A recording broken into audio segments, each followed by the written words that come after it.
Welcome back, everyone, to more Thunderpick action in South America, of course. We need to find our next team to go through to the playoffs, of course, this evening in this second group, because we've got some well-known teams, some well-known players in action. We're no closer to finding who's going to make it through. I'm Travis, alongside me is Atro for tonight. We've got Canids Stars, a known org from the long gone days of South American Counter-Strike, returning to the scene up against Bounty Hunters to begin.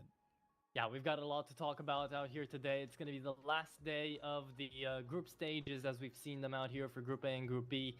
And yeah, we're going to get to see at least another winner coming out here and getting themselves up with Flamengo out of this Group B into those said playoffs. They can't wait. And I checked this just a couple of minutes ago, but I was surprised to see Flamengo 2-0 9Z to get us at this point in time, right? I was expecting 9Z to be the ones that are jumping out of this group first out, but I guess Flamengo have really got something to give us. Yeah, true. No doubt about that at all. I think it's weird, like 9Z, I still love them as an organization. I still think they've got great players, but it's just not the 9Z that we've known from the past, right? There's no Devades, there's no DGT anymore. Like, it's been a struggle for them to sort of get back into relevancy in the VRS. So we'll have to see if they can win that decider match later against either one of Canids Stars or Bounty Hunters. Let's have a look at the Canids Stars roster first up here, because I think there's some players here that some of you guys will know from days gone by. I think the two that jump out the page at me are Desh and Leo DRK, otherwise known as Leo Drunky. He was a part of many different rosters in South America over the years. I think like even MIBR for a little bit. I think he had some like a chance to even make a major at one point. I think he was involved with a major at one point. Played with 00 Nation, Oplano, Sharks, I think most notably for that sort of like just over 3 years. So yeah, he's kind of a big part of this team. Still only 25, not necessarily like on the end of his career by any stretch of the imagination. He's still got probably plenty of years to go.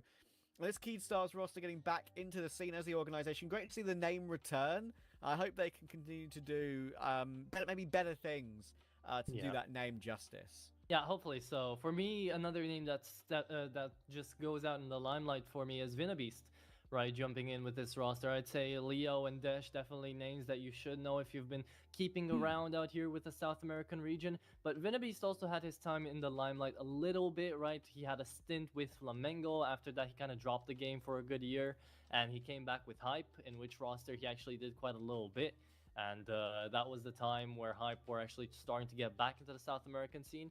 But no matter, right now they have to fight Bounty Hunters, and it is not an easy fight at all. Bounty Hunters, a really good team that have got some names again that we should know if we do frequent out here the South American servers, but some names that perhaps, you know, have been on the up and down as of lately, right? I mean, after the addition of Freku, I feel like all of these players, Kaiser, Zoc, Mayern, and Turtle, have been really having their moments some days and then being really inconsistent in other days. They don't wow you with their stats, they don't amaze you with their game plans, but they try to play true and tried Counter-Strike by the book, and sometimes it pays off, sometimes it doesn't. Yeah, I think the way I describe it for some of these players is that, especially for, you know, I think for Kaiser, he's a very hit and miss AWPer from what I've watched of him. I think he can often honestly be better on the rifle. You know, Turtle, as you say, but many matches for him in South America over the years, and actually proven to be a pretty solid piece in some teams that have made some good progress in the scene. I think Mayan is the main one for me. Like, we've kind of like reached a point where he was one of the main pickups on MIBR a while back, and it was like, oh my goodness, they're massive Argentinian talent in the scene where he can really do great things. And ever since he got moved on from MIBR, he kind of fell into just like all this tier 2 mess that he's in, and has been there for kind of ever since, right? I think Zoc is a good player, but also kind of up and down when it comes to him being in Bestia for a while and then going back to Bounty Hunters, and you know, it's kind of all over the place. But anyway, we'll have a look at the Veto. We've got Mirage, we've got Nuke, we've got Dust 2. This kind of reads normally to me. These are 3 maps that these teams do like to play. I am surprised when we didn't see an Ancient, as that's a good middle ground map between both these two. It was you know, floated till the last portion of the Veto before they removed Train at the very end, so that's fair enough. I do think the Veto slightly favours, percentage-wise, Bounty Hunters, Acho, but you have to look at it a little bit deeper and see that there are some results against teams that kind of inflate that percentage. So I honestly don't know how to call this game. If I was to call it right now, I would say it's Bounty Hunter's game, but either way, it's one that I think could still be up in the air because mistakes can be made from teams at this level. Yeah, I would love to usually play devil's advocate here, but I would say even with a nuke pickup here for Keyed Stars, that still Bounty Hunters should have this in the bag.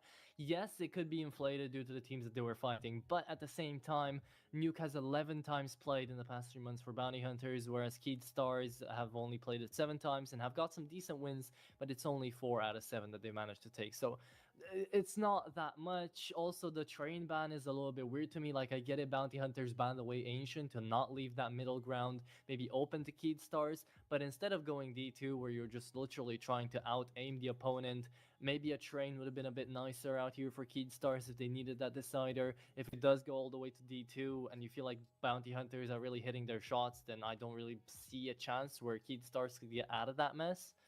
But, you know, we'll have to live and get there first to actually talk about it, because for now Mirage is going to be up first, and I'd say this is the only map where I don't really know how to feel. Like, yes, in theory the stats should tell you that Bounty Hunters can take this, but it doesn't get more defaulty than really Mirage really does it, right? It's a good win from Bounty Hunters up against Flamengo in another circuit away from Thunderpick and CCT, literally a couple of days ago. But besides that, if you look at Keyed Stars, they haven't gotten a single good game up against anyone other than Flamengo on this map. So it might not necessarily be a thing where Keyed Stars can't really play a good game of Mirage. It might just be they didn't have the opponents to be able to show that in. They beat Magicos 13-3 like a couple of months ago. They beat Red Canids as well in the ESL Challenger League on this map. But ever since then, they played 4 bouts up against Flamengo. So I think that kind of makes you question the stats there a little bit. Yeah, that's fair. That is fair. I think, reality, there's a little bit more name value of like players that have been playing at like a higher level more recently on Bounty Hunters than there are on Keyed Stars, right? As I say, great to have the name back in Counter-Strike, and also gotta say, purple logo, purple jerseys. Purple's my favorite color, dude. Like, there's not enough purple jerseys out there in Counter-Strike right now. I need more of those. So fair play. This one does slap too as well. It does. It does. I do like it. But yeah, I think it's going to be interesting, especially as you say on Mirage. We've kind of reached a point where I think if Bounty Hunters win Mirage, as we said, is their pick. We go into Nuke, which is one for Keyed Stars, which is acceptable. But again, it's like game hunters, the teams they're beating, right? It's not necessarily massively impressive. These are the teams that are sort of grinding away in Tier 2 South America and trying to do something, trying to improve, trying to make a LAN at some point as well, right? Even South American LANs, I think, is really important because there are more and more of these being played now in South America, whether it's in Argentina or in Brazil or even in like some sort of lesser South American countries. These countries are becoming more of a big factor in the scene. They're trying to, adopt more of a LAN sort of scene. Look at Mongolia, how the Mongols have inspired so many LAN cafes and young talents.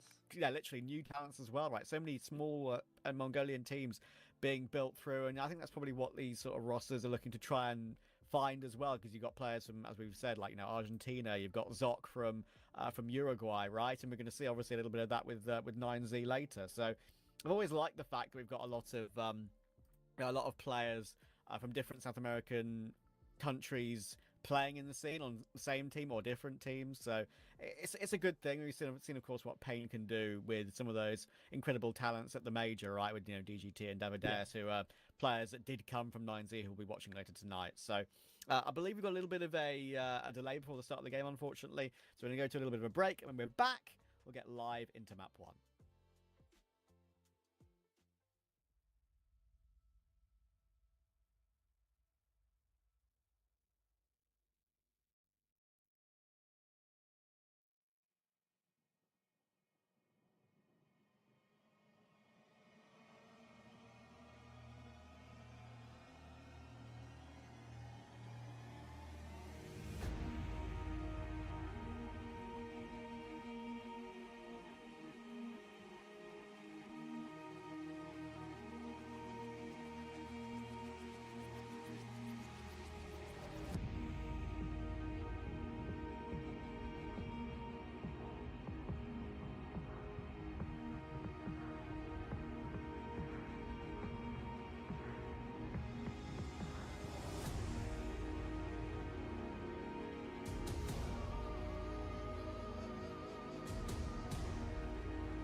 Mirage is up. We're here live in South America, and it's the last time again that we're gonna get to see the group stages being played. And this is technically like a round of 16, I'd say, right? Because we moved directly into the quarterfinals for those playoffs, since it's just two groups being played out here. So the both of these teams playing for a lot right now, but more importantly, playing to face away from elimination towards 9Z. And it's gonna be that bounty hunter start on T side, because this is their own map pick, trying to head up into mid and get a little bit of space out here onto the A-bomb site, where a triple entente is already under play. Oh my goodness, that's a goosh. There's more where that came from as well. Turtle managed to get at least one back and cover it into the 3v3. They got full jungle control, which is obviously important to hold them at bay if they do decide to try and go for a plant over toward A. But they're going for something a little bit more crazy. Zoc is leaping his way through from the bricks in window up toward ladder room. And now it's obvious that they're probably going to go for a B play. So Stars should know what's up here. 2 on 3, yeah, they definitely know. Look, the rotations came through, Ninja spots them on the timing, and the Glock does find a good dink. However, it doesn't kill Venabeast right away. Bomb needs to get planted as well. Early utility usage being played out here as well. Just did a knock from that bomb plant. Still goes down. Mayern, good for the first headshot. Needs 2 more because he's left all alone. He finds another one though, and the Argentinian's left in a 1v1. The Glock doesn't pull through though. Ninjas saves the day, and that's Keed Stars in a pistol round win.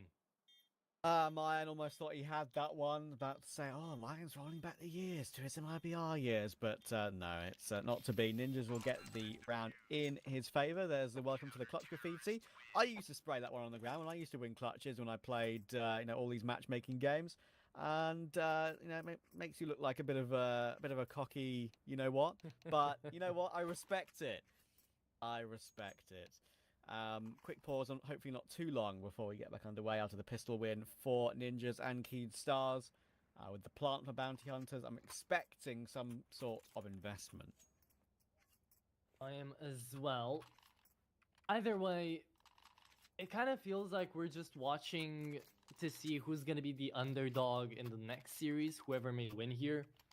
Because already you were kind of looking at these groups, and on Group A you had Red Canids and BESTIA going up against XW7M and SELVA, right? So you kind of already knew who was coming out there, and it's the two teams that did already come out. It's Red Canids and BESTIA, because those are quote-unquote the better teams, right? Nothing crazy happened in the best threes that were being played out. They managed to win it out. It was all okay. However, out here for Group B, kind of take a look, and besides really Keyed Stars, who didn't really get that much practice under their belts, everyone else can be a contender for that playoff spot, especially 9Z, but so can Flamengo, so can Bounty Hunter, so can Keyed Stars to a certain degree take one of the 2 spots in towards the quarterfinal. So it makes you think, right, who is going to have that chance to face up against 9Z right now to get a spot towards the quarterfinals, right? Because the prize pool difference is huge, and every team wants to get their piece of the pie, and it's only out here for these tournaments as well in South America. It's just the first place and the second place getting any cash prizes. So your VRS points are also debating on the top two finish. And right now, let me stop yapping. Let's start the round. It's Keyed Stars on a bye, and Bounty Hunters on 1 as well. They did get that bomb plant down after all. So it will come down to a little bit of a battle towards the A-bomb set, it looks like. Yeah, the VRS points obviously a huge factor, and I think any bit of prize money is all very much welcome to add to that VRS bonus at the end of all the play in all these series. Got a bit of a standoff in Palace. There's a lot of noise being made there. It's kind of a bit of a fake there to try and lure Ninjas in, and it did lure him in, but it got him the kill at the same time. So Venabeast will manage to get one with his M4 as well. That's a good one to take, with the Mac-10 still doing damage, and Mine will get himself one. The jumping MP9 to come in and trade. Almost a chance for Mine to get another, but Kaiser is stuck in kind of no man's land, right? He might have the bomb on his back, but the kill from Desh has gone untraded, which means he can reposition entirely. He hasn't done much damage to Flash at all. And Venabeast will get the trade to finish it off and finally get the second on the board. 3 alive, Atro. Pretty decent to start the game with their economy. Pretty decent with the economy, pretty decent with the positioning as well. They are wasting a lot of times when Bounty Hunters get to the bomb site. They start really sprawling around trying to take up any space they can, trying to find any trades that go in their favors. We got to see it now on ramp, in the previous round on the pistol. We got to see it on the quick bomb side rotation. Like, Keyd Stars, what I really do enjoy right now in these 2 rounds is the fact that they're very dynamic. They're always moving, and I hope that's going to continue to be a thing here for these guys. The MP9 is going to search for kills as well, so that's good. Leo, though, he falls to 6 HP. Did he get dinked through the wall on window? Presume so. Lucky to be alive then. I'm looking for a Deeg. Got Zoc trying to work his way out ramp, just managing to spot the CT jump spotter. Been given anything though, and mine went for his pick, got tagged down to 31. Can do after that. A re-incendiary toward the apartments as well, just to block off any risk of that. There are 2 over toward B now. And Keedstar's doing the right thing against the pistol, just playing from sight. It's not going for anything too crazy. No need to. It'd be very nice if you were able to win this round with 5 alive as well. So they're trying to do exactly that. Yes, it was nice having Zoc on the other side of the map, bringing away a little bit more attention. Keedstar's not really moving away from this position, though. It's just going to mean this 2v4 is going to come up.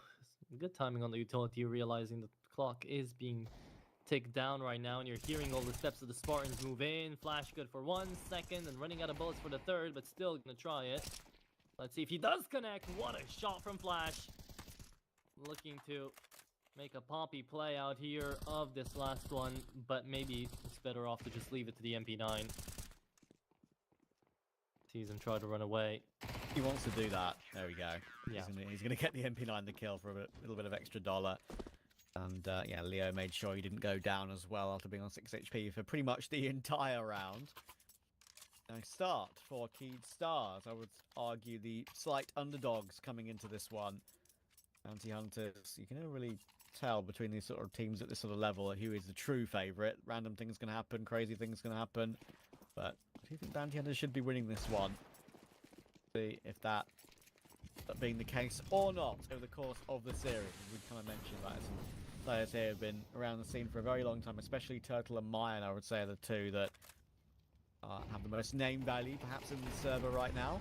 Incendio behind the top mid boxes. Zoc will manage to remove Leo in the midst of all of that, and lots of damage coming through that smoke. So even though they're down a couple of players, they're still doing great damage, but I don't think it's going to matter. 2 kills coming through for Freak, and it's a 4v2. Despite the health, they've got positional control. The fact that Desh re-peeks into that angle 3 times, right? First 2 times I get it. 3rd time, you really think he tries to win that duel. It's ambitious, but it doesn't go a long way. Flash left in a 1v4 now. Sure, 2 players down to low HP, but not really going to mean anything to him. As he's going to go and save, and Bounty Hunters indeed will take this round away. Let's see if they take Flash's life away as well here. Good positioning out of Zoc. There comes the Uruguayan, connecting the headshot. See, so far, so good. I did want to mention Keydstars, again, the stats might have been pretty disalluring here for Keydstars, because Bounty Hunters just look at the stats and say, oh, 29% win rate, okay, we're just going to pick into this because it's a good map for us. Seems to be a good bad map for them. We're just going to insta-pick it. But again, 4 of those games again for Keydstars were against Flamengo. All of them lost, so not a good necessary judge of character for this map maybe. And Keydstars start things off right, so they might be actually quite decent at Mirage, and Bounty Hunters might just not be expecting it. They'll have to stay mobile. Speaking of staying mobile, look at all the space taken by Turtle. However, he's walking into his teammate's messenger. Ooh, went to his demise. Yeah, good important one for Ninjas. Obviously, it's got a player right next to him. It's Zoc. He's heard him exit and has decided not to show his hand really at all in this position just yet. Opportunity to maybe push forward on this timing. Maybe he's missed that timing now, though. We'll see. Desh has found Freak, and now it's a weird one. Because Leo is playing around this smoke top connector, but Zoc is looking for his impact. And there we go. He finally has an opportunity, but Ninjas was ready for it.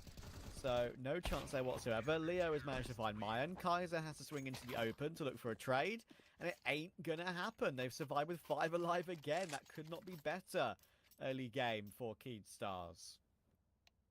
Yeah, see, very, very well played again. Just the fact that they seem to realize the bounty hunters are taking up all that space and according to plan are just moving back, not giving them too much space. They're really constricting bounty hunters as options right now. And it seems like they've got some good plans up against whatever is being thrown at them. So bounty hunters, they'll have to start being experimental at some point, right? We're gonna start seeing just someone ran out middle, try to gain an advantage, searching for trades, searching for a way in. Good utility usage so far to try to force that out, but only buying them time. Round number 6 now, and if Keed Stars can take 1 or 2 more rounds here, the momentum might just be too much for bounty hunters to deal with. And look at that flash kill combo. Leo had him locked down, even through the smoke.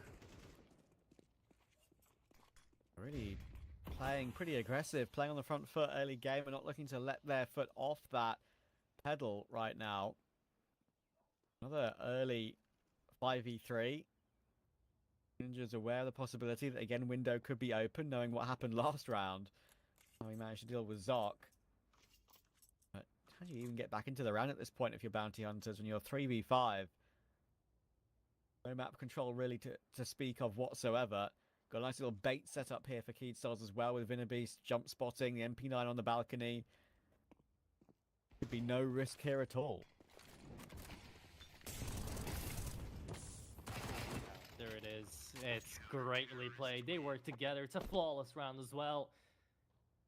Doesn't really work better than that, I'd say. CT side just denying everything that Bounty Hunters is laying down on this T side.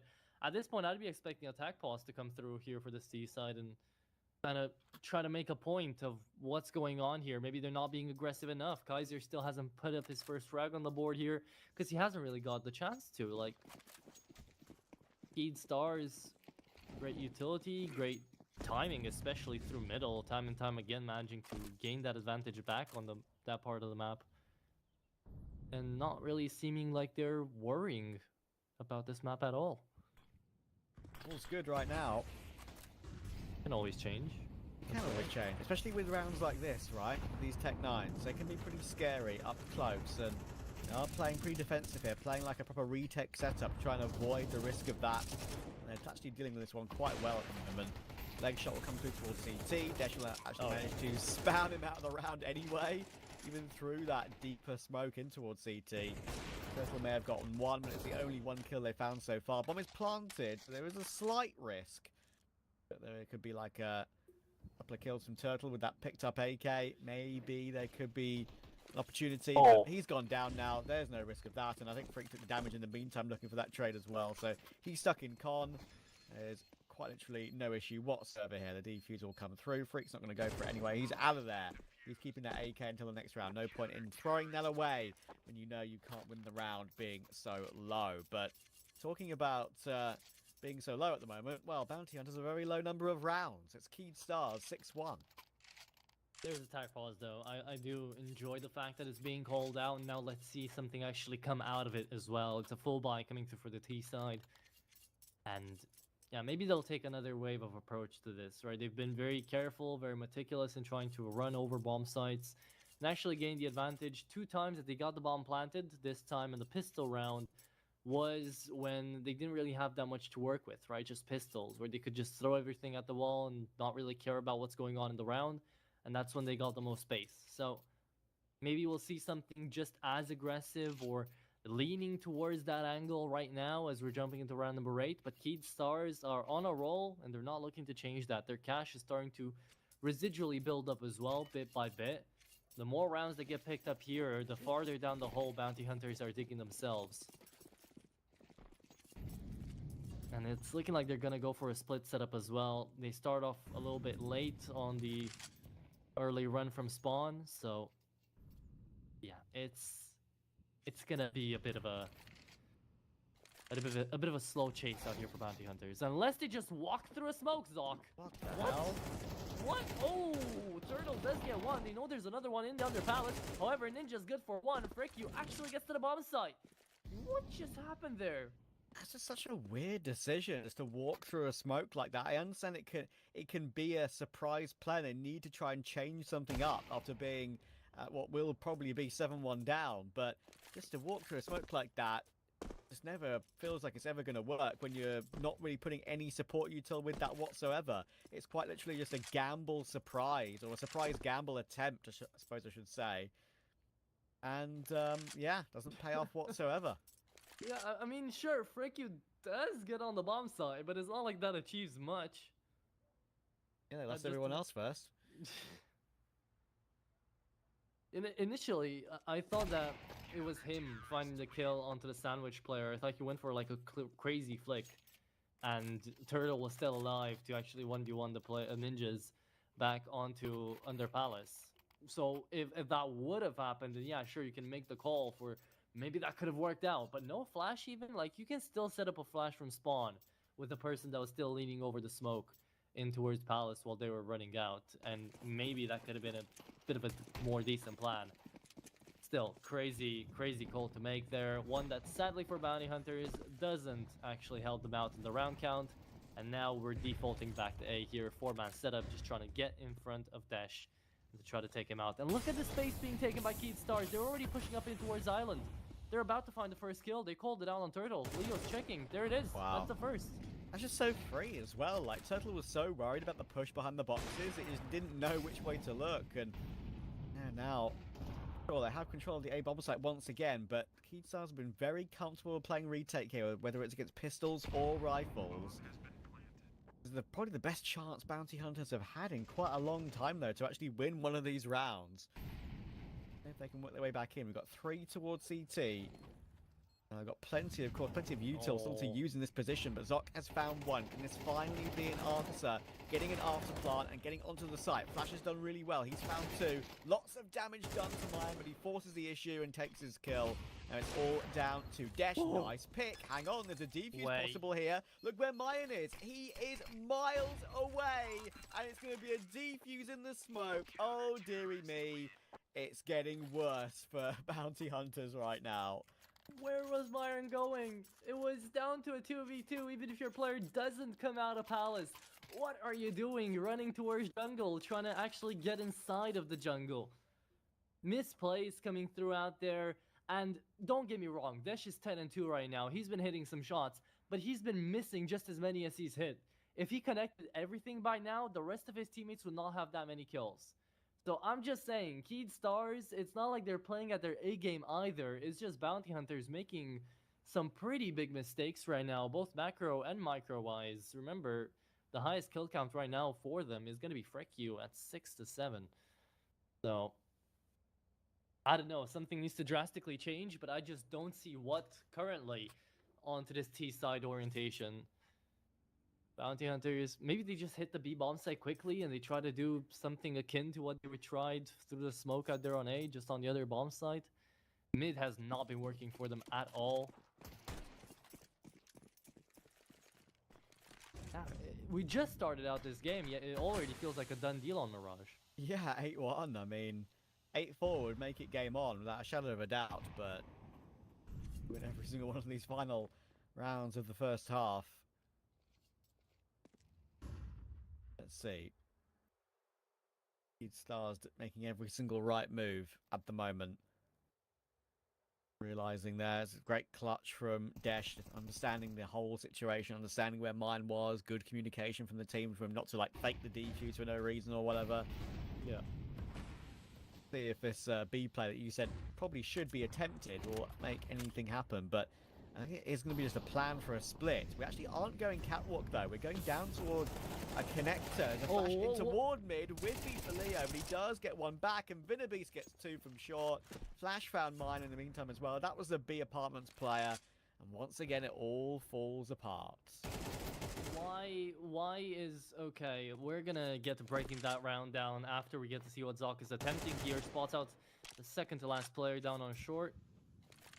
Forces him to run towards catwalk here. The bomb's still stuck on middle, so Zoc on 16 HP has to somehow pull this through.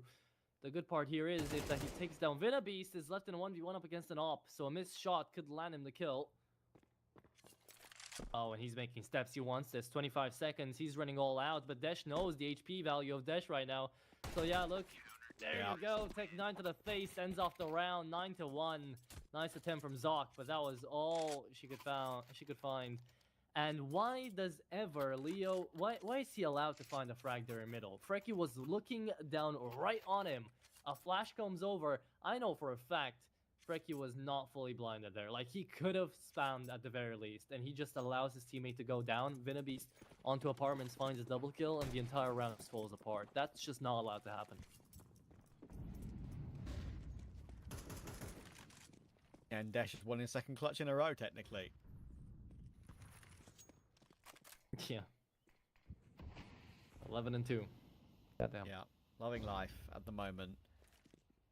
And yeah, I kind of agree with you. Like, I mean, Leo's play in con to push for his frag. I mean, he definitely struggled to control the spray to begin with. As he was trying to like dodge a flash and work his way in, able to recover it for one, and that one made the difference in the end. Knowing how the round ended, you're gonna pre-fight under. He's creeping in. Should get dinked. Will get dinked. Now it's very awkward, just avoiding going down. Crazy to say this, but genuinely putting Leo down to 14 HP in a 5v5 is the best start to a round Bounty Hunters have had for a long time. True. Very, very true. That's just how it's been going right now to 9-1. And the fact that Leo gets so lucky, he had a 2 in 5 chance of not instantly dying there, and he hit it. Because there's 2 Galils and 3 AKs in play right now for Bounty Hunters, and it was rightly Myron to hold the line there for the headshot angle. So, you know, he still gets to shoot again. Still gets to chuck some util if his teammates are going to give him any. But this is going to be an A-side hit. And I like the fact that Ninja's taking up this much space. But the moment Desh sees something here, he's just got to connect, and he won't. See, Desh has been struggling to connect these shots. Turtle finally sees Ninjas as well. He still takes out 2 to make the retake even 3-on-3. They've got to go forward now. Have they not spotted the bomb, though? The rotate comes in really late. Keed Stars are going to be setting up for a retake here with a big disadvantage because, again, Leo's down to 14 HP. Well, the bomb is planted open. That's a good thing for every single team member, considering, once again, they are playing quite defensive and quite far back away from the site. I mean, Zoc's still in window. That's fine, though, with where the bomb is planted. Leo being 14 HP for basically the entire round. He's just going to be the utility guy. He's going to double flash them into a jungle. How has he done that? 1 bullet from death, the fake with the flash, and the jump through murder hole. Squeaking in 1 more kill out of the round. It's very, very awkward for Freaky. Sprays the smoke before he sees the player. But in the end, Zoc's going to be the man to recover it. Just a little bit of composure finally from Bounty Hunters, and it's Zoc to provide it. It's finally the second round on the board. It's not Zoc to provide it. At that point, it's luck to provide it, right? He spams the smoke. And yeah, it was planted open. But when it's planted open, the CT side, the CT player that's defusing could literally be anywhere. So you're taking a gamble by spamming over there, and I'm pretty sure his opponent was also full HP as well. So just got lucky on the spray right there. Keed Stars still had the right idea, even on a 3v3. How does Leo ever find that with the fake on the flash, as you mentioned? Very well played so far from Keed Stars. That's all we can really get out of this half. But let's see if at least Bounty Hunters can mock up a 9-3 split to at least try to make that comeback on CT side, seeing as it is their own map pick. But still, Keed Stars to start like this, if they have the same sort of booming performance at the early game of their nuke, this could actually be a best of 3 that ends off early. Let's not jinx it just yet. Leo fighting in middle. There's Myron, there's another player coming in from underpass, and there is Turtle next to the island, falling by Leo's hand, and he doesn't get traded or punished or anything. He's been all over the mid position, Leo, this game, hasn't he? Playing window, playing con. Being a bit of a nuisance, it deserves to be said. Look at Ninjas. Despawn. Yeah, just a lot of information that they're not planning any sort of A execute. They could, of course, work their way up connector, but all the sound is being heard here. They've got flash boosted on the default box as well. Look how many players are here on B ready to deliver. It will only get 1, but the MP9 should surely find 1 itself, and it will. It drops the bomb on the site as well. The second player coming in is low HP. That's an easy MP9 frag, and Zoc is left 1 versus 4 with no hope in hell, really, with 15 seconds on the clock. There's many, many mistakes to be made from Keed Stars. It's going to be a 10-round CT half for Keed Stars. Fair play. This is a very impressive performance so far. Deserves to be said that this is also Bounty Hunter's map pick. So yeah, put that in your pipe and smoke it. Oh, so far we've witnessed a game of failures for Bounty Hunters, a game of pickups here for Cade Stars. Let's see if that's going to continue and be the case for the entirety of the best of 3 or not. Because this newfound T side for Cade Stars is going to require them to get only 3 rounds to close off their enemy's map pick, as we have mentioned. Now, I am expecting, at least for Bounty Hunters, to put up a fight, if nothing else, here on the remainder of this Mirage.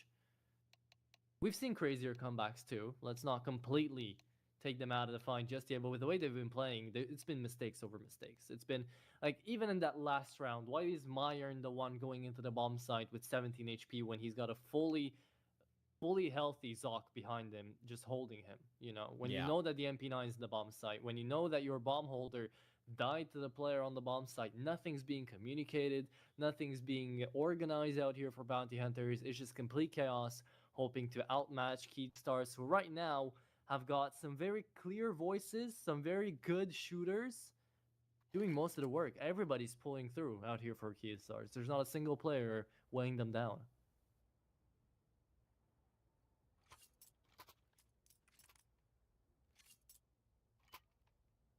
The question remains if they can just close this one out comfortably. Themselves into map 2 ASAP, get themselves a chance at nuke. Of course, this is all a battle to find who will play 9Z in that cider match of the group. Flamengo, I believe, already through. Yeah. Aggression CT side is gonna net them 1 kill. However, 2 now found, 2 traded back. Beast looking like a beast right now. Zoc wants to take them all down. Needed an ace out here for Beast to be able to pull this round through. A good crunch coming through out here from Bounty Hunters. And the players coming out of Palace to actually make this round work, courtesy of Zoc. Round's not over yet. Beast is going to look for at least a bomb plant. However, double peeked into hell is going to be Mayern finding that frag, and Bounty Hunters on a pistol round. It's a good start. You know, they need something to fuel that comeback hope, and that should definitely do it. With no bomb plant, Cade Stars are not going to have a response either, so we could be seeing a 10-4. Yeah, they've got such a big lead, right? Actually, no point risking a force buy here. Lots of teams actually are now force buying, even without the plant on T side, right? Going for these Tech 9 buys with a utility, knowing they can do lots of damage to the CT economy still. But here, no point just throwing away an extra round. May as well save one and get your buy in the next. Something to work with.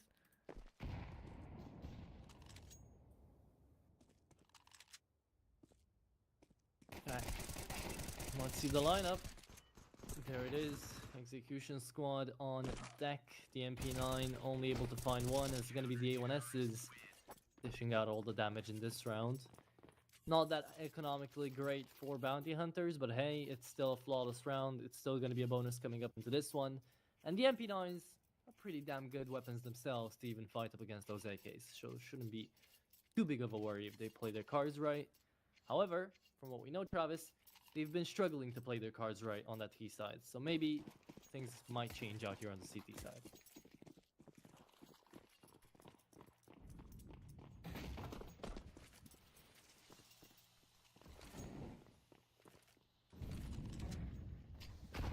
Smoke.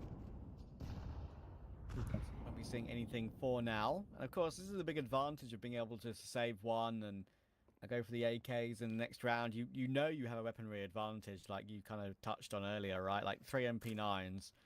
I don't know how dangerous those MP9s are, but you should have the advantage in this main gun round to start the second half. Oh, look, Looks like come in and help out. And look at this. They are going to go for this pincer. You're absolutely right. 2 from short, 2 from connected. This could be a big risk, but it also could work. Massive swing, and Zoc does get 2. The trades are good. Lots of bullets being used here by Desh. With only a few left, he's able to find Zoc. He gets away with it. And Flash helps out toward Kaiser as well. What a recovery. 1 HP to spare on Flash as well. Shouldn't be any more total somehow. Can't see him. The smoke covering right behind Flash. And he's going to go back towards B. He's taking a gamble here, and that's the round. My goodness. Desh saves that round. He spams the smoke, and the player coming out of that smoke could have found a double kill, could have left us in a 2v1 out here. Venabeast to fend off for himself, but instead Desh realizes the possibility of someone being at the edge of that smoke and saves just enough bullets to actually headshot him in a tap.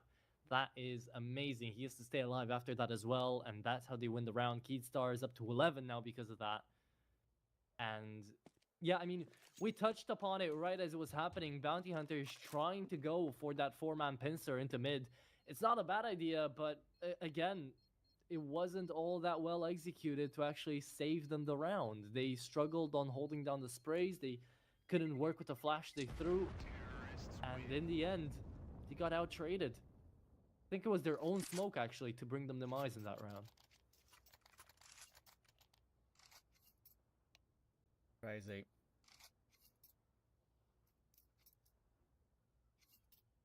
Damn. Okay, well, that puts Keedstar at 11 here, and if Bounty Hunters lose this round, we can say hasta la vista to Mirage and hello to Nuke, right? Almost certainly.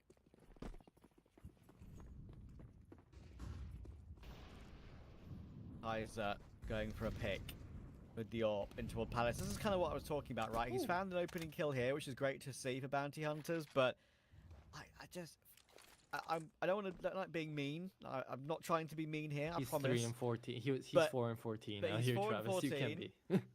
but no, like I feel like I see him have a similar KD in many separate times I've casted him. Right, like very little impact overall. Maybe that's just unlucky. Maybe that's just like the 5 or 6 separate times I've casted him over the last year. He's had poor games. If you look through his stats, you see there are some good games in there that I haven't seen, but yeah, it's so hit and miss is Kaiser, unfortunately. Mine tries to force the issue alongside Turtle. Won't be allowed to. This is falling apart. Should be 12. This freak can do something crazy. He has to. It's the last chance that these guys have got. Kaiser also falls down, so he's left the 1v4, and that's a bullet to the head that Dash is gonna serve. Yeah, maybe you're just the unlucky charm out here for Kaiser. Maybe he has good games only when you're not watching. But really, yeah. Map point, and they're gonna have 8 of those. Try to close this out. Keedstars had an absolute beauty of a Mirage, and this is why I was raising my eyebrow a little bit when I got to see the instant Mirage pick out of Bounty Hunters. Seemed like they didn't fully think it through. Keedstars, they're not at all bad on the map. They just had a tough opponent 4 times in a row. There it is. But see, if we can see more of this, then I am fully happy to see Keedstars up against NZ, because they deserve it, right? I mean, good trades coming through, clear communications, well thought out shots and sprays coming in, not completely just spamming and hoping for chaos to actually go in their favor. Keedstars go for one last day execute, and it feels like Bounty Hunters are already trying to make their retake heard, but it really just feels like they're giving this one up. So much space, that's it. Flash doesn't even die there to the MP9 spray, and 3 players out of CT gone in the flash. Not much left here. The 5-7 and the FAMAS on the full flank. It's not like it's really going to go unchecked as well. As soon as one player gets a kill, you're going to have 4 to look that way too. Chance to catch up the Palace player, but Venabeast even finds that one as well. It's a good reaction. And they end up winning that final round of the game with all 5 alive as well. That shows their dominance. They managed to build up their economy well on CT. They had a great half at 10-2. And they didn't really let up at all. Other than the Bounty Hunters pistol and conversion, immediately getting to the finish line there, Keedstars. Very comfortable, and too comfortable for Bounty Hunters' liking. Exactly. On their own map pick as well, Bounty Hunters are going to fall down to the 0-1 bracket out here for the best of 3. And now we'll have to climb their way back up the hill if they want to make something happen into this game on Nuke, on their enemy's map pick, on a map that they notoriously do struggle on. So Keedstars, is their time to shine, and their time to see if they're going to be matching up against 9Z after this best of 3 ends, and before we go into this break.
And Cedar Creek is being played out. Sorry for the delay, but we're back here with a best of 3. Keed Stars took map 1 away on a pretty convincing manner. Now they're looking down towards their own map pick to play this T side and see how they'll start off this second map. Travis, we got to see some pretty convincing stuff out of Keed Stars. Now Bounty Hunters have got to match up with at the very least the same amount of pace that their enemies had on the previous. So let's see if they're going to be able to do so onto this pistol round. CT side where Zoc already finds the first. Good start. Need to start as they mean to go on here, Bounty Hunters. Had a rough day of it so far. To show some form. Make that form look consistent over the map and start early as well. Afford to get a big loss streak in play. I will say, you know, if there was someone to look for a little bit of a light out here from Bounty Hunters, it was Zoc on the previous map, right? So Zoc and Frecky were doing their best to kind of keep this game afloat. Now, if they can pick up from the previous map and get into this one, then I'd say things could look towards the better here for these guys. Yeah, for sure. Without a doubt. Ninjas has got the smoke and the molly here. They're actually going to reposition and use this one properly with a proper T-side pistol execute. Actually just dropping the molly on toward top hut and going for the push in toward hut now, but Veto finding one, that might be enough just to stall them for a little bit because all the rotations are in. There are so many CTs in position, and Venabeast does not expect Kaiser to be so close and ready to go. Leo going for a very, very late flank toward heaven. It might get one, but it needs more than one, and he's managed to find 3. That's pretty crazy. The second one I can get because he was low HP, but 3 is wild. And still a chance to do more. And unfortunately, he will lose his teammate, so he needs to get all 5, and Zoc will not allow that. 3 kills for Zoc. Well played. Bounty Hunters had a risk there for sure, but were able to get over the line and take the pistol. I don't know. Goddamn, Leo. I mean, that was a 2v5 where they barely had any positions to go off of, and Leo comes in, misses his initial 2 shots on the Heaven player, still gets it, and then just a great sequence later picks up a 3k. That is very important because now look, next round would have been just no investment at all coming through from the T side, especially since this is on nuke. It's not on any other map where you could afford just a force buy for the hell of it. Now they get a hero AK out of Leo and a decent buy coming up next. So Bounty Hunters are not in clear water, and Keed Stars landed themselves at least an extra bit of cash to start up this second map with a bit more of an oomph. Zoc as well, though. He found the 3k in the previous, wants even more out here onto the second. So he's going to be the one holding outside. He's got a little bit of support from Kaiser. And these are the A1Ss, though, but Leo, there's the hero AK, making so much damn work. Leo, 2 quick headshots back to back to open up the round. This would be worst case scenario for Bounty Hunters. I know these rounds are so difficult to find, right? On the CT side, when the force buy comes through, it just feels like it's impossible sometimes. And you've got these fast-moving Mac 10s and Tech 9s and possibly the AK in play as well. And it's the AK to really crack it open. Freak and Mayan are now left in a horrible situation. Should be a free kill here for Venabeast. He's taking his time, realizing that Mayan was not checking him. And crazily, Keed Stars could win this force buy with all 5 up. Could be flawless, and if they waited for the bomb just a little bit further, they could have picked up all those A1Ss that were invested into this round from Bounty Hunters, actually. Yeah, pretty crazy turn of events, but if you take into consideration what happened on the first round as well, again, the efforts of Leo that get them to this point in time. It's going to be Keed Stars losing out a couple of players, but this A1S might not live to see another round. Indeed it won't. There you go. Yeah, good hunt. Worth it. Especially with the Mac 10. Suddenly, the ball is now back in Keed Stars' court once again.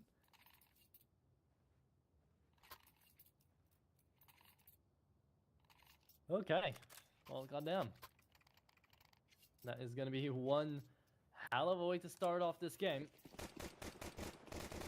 And nuke is back in the rightful hands of Keed Stars for now.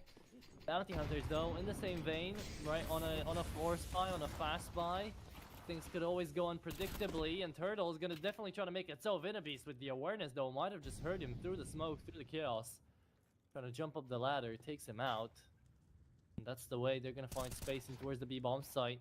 Gonna be spotting out two. Let's see if he can take down any of them. Spams away, connects on one, takes his time on the second. Yeah, Kid Stars, see, they're not overcommitting here. I guess that's the big part of their game plan that's been working out. Whereas see, Zoc just runs up in towards Secret, doesn't even check Secret, just knows about Venabeast. If someone was holding him down there, the AK would have just been entirely lost here for Bounty Hunters.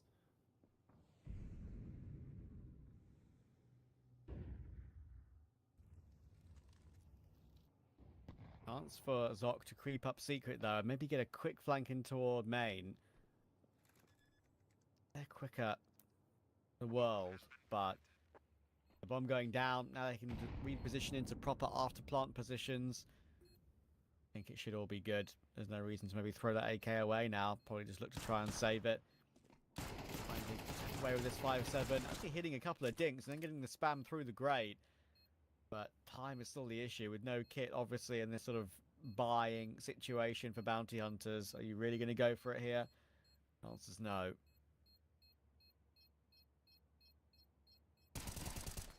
Yeah, it doesn't look like it. There it is, Flash. Takes that one away. And that will be Keyed Stars, in fact, on this second round. Even Desh is actually going in for this frag. Just, you know, the MP9 is going to grab a couple of extra dollars out there in the bank. 2-1. That is definitely going to be something that Keyed Stars are going to be walking away from with a smile on their faces. Because that could have gone way worse than it has. They win the round off. They destroyed the economy here for bounty hunters, and suddenly we're rewatching that first map, right, where Keyed Stars has gained a little bit of an advantage early on, and from that point onwards, bounty hunter just seemed to have collapsed. Now, I love the Astralis stack here, right? Exactly what you want to see into a round like this. I mean, they're still attempting it. They're still going to be trying to dish out some damage. The best way to do it. But it's not like they fully believe in the round anyway, so they're just going to be maybe not even seeing anyone for the entirety of it. It's always annoying, right? You're just hoping upon hope that they're actually going to go towards you, and you're even just going to get one, maybe like the SMG peeking you and thinking, oh yes, we've got it. This nade's going to be incredible, by the way. Oh my word. That's one of the tastiest nades I've seen in a long time. Doesn't get a single kill, obviously, but I mean, just look at the damage.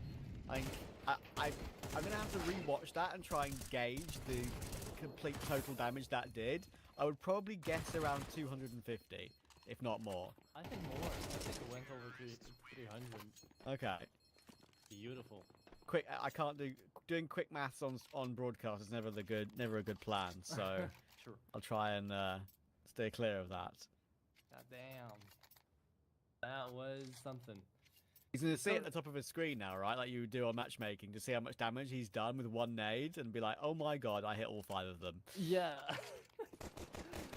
Oh, insanity. The fact that they had no armor there as well, in all technicality, he could have actually found a couple of kills with that single nade. Damn. Either way. Interesting. You know, it's something else just to keep us entertained, keep us watching. As even though that was a no-buy round, no investment round, still came out to be something. Keyed Stars now trying to deny this full buy coming through from bounty hunters, and look, it's just such a difference when it comes to the individual play. Like Ninjas is hitting shots, so is everybody else out here from Keyed Stars, and even though it feels like bounty hunters should be connecting at least 1 or 2 of these kills, nothing comes through. It's just Zoc playing alongside Keyed Stars, and the rest of bounty hunters are kind of just watching. Yeah, and they're trying to force their way back in. It's still possible, but they now know there are 2 players down to a double. The smoke has blocked off that position. There'll be a plant that will come through here comfortably for Ninjas. And still with an even standpoint, not like they're in a disadvantage, and with no kit on bounty hunters again, by the way. It's impossible, really, unless they make mistakes here. Let's see if that first one will come back to bite them. Dash going aggressive, and Turtle actually crept through on a brilliant timing. So here we go. It's down to Venabeast. 1 versus 3. Able to connect with 1. Now, wasting the time could be advisable, but he knows double door's getting pushed upon, so he can't avoid both that and ramp at the same time. Defuse will come through. Really important recovery there for Bounty Hunters. You know, if you want to pick at it, technically he could have just not fought and he would have won that round because the bomb was planted for him on silo, but we'll leave it pass. We'll leave it be. Bounty Hunters finally pick up a round. So yeah, whoopee, yoo-hoo. They did it. It just took Turtle to find the 3K through a smoke to get a lineup and take that round away. Still though, Stars will have this buy, and Bounty Hunters at least will manage to stabilize just a tad bit. Now finally allowed to take some outside presence, you know, for their trouble. Actually go in there and get some damage done. Zoc is going to be able to find Leo up first. And see, this might be the approach that doesn't work for Keat Stars. If they all just go into a default and search for individual frags, they could be taken down, or they could just find headshots like that. Yeah, nothing you can do about that. Ninjas actually does well to find Mayan. Needs to be a response from Turtle. He already found the 1, but not the 2nd. So Kaiser has got to clutch here. It's with an AWP as well. Makes it ever more uncomfortable for him. Bomb will now be retrieved and herded back away out of the grasp of Kaiser. He gambles down toward B. You may as well, because then you can save if they don't go there. Would you really save though on a 2v1? It's 3-2. Okay, he surely would have been just a better go at it to pick up a rifle from outside and just attempt this. Yeah, I don't disagree with that actually. He's put himself in an okay position though, because he'll know whether it's B or A. If they drop down the vent late, which is so often the play from a T side, he'll be able to go for it. He's going to fly his way up actually. Fair enough. He does have 1 flash to use. May as well use it. He will use it, trying to clear out close. Oh, that bullet on the wall was so close to Venabeast actually. It was just underneath his left arm, I believe. And I think even if he did get that quick scope, the trade would have been instant, right? So it's always so difficult. Lead Stars with a number of great entries will get themselves a 4-2 lead. Yeah, see, I respect the attempt. I really do. It's just the decision making taken up in that round. Maybe someone else whispering in his ears to, like, you know, just save it, it's fine. But then him realizing it's a 2v1, one of them might be a bit low. Why not go for this, right? Why let Keat Stars take the advantage even further into this one? And truth be told, he was right either way. If he doesn't go for that, what? He saves an AWP when the rest of his teammates have got just pistols to work with? Not necessarily the guy that you'd be expecting to do that, right? Great dink onto Dash, forcing them out here. Quick scope out of Dash, connects on another. Byson's looking for another shot. Oh, wow. He is going to take him down. But, you know, into a round like this, again, I do respect what Bounty Hunters were trying to do. A quick crunch down in towards lobby could have netted them a couple of extra frags, and technically should have if Dash didn't connect those shots in towards trophy room. Yeah, lobby crunch is a Counter-Strike player's favorite breakfast cereal, for sure. But nothing doing. And Dash did really well to actually get that 2nd kill when he was being pressured up so close. Hit the headshot as well. Fair play to him. Self alive. South America podcast out here, Travis. If we're talking about cereal, what's your favorite cereal? Oh, God. I mean, I actually don't have cereal for breakfast. Like, it's not really a thing I have. When did you last have it? Do you remember? I mean, maybe when I was a kid, like when I was younger, like I'd have like Frosties or something like that when I was young. I don't know. We don't have those here. Really? Yeah. We have the usual like Lions, City Minis, and like what else? We don't have any national brands of cereal from what I you know, like anything that's like Kellogg's, like all the classic, like or not. No. From okay. What you told me, no. I think it's all the same stuff. It's all from Nestle anyway. It's all the same stuff. Okay, fair enough. Just, you know, under different names, I guess. Oh, okay. I see what you mean. Okay. Yeah. Fair enough. I mean, yeah. I think there are some classics for sure. But I tend to have like toast or like a bagel or a like a cereal bar or something. You're an adult, yeah. Don't remind me how old I am, thank you. Freak moving up in towards Secret. We blocked off by the Molotov.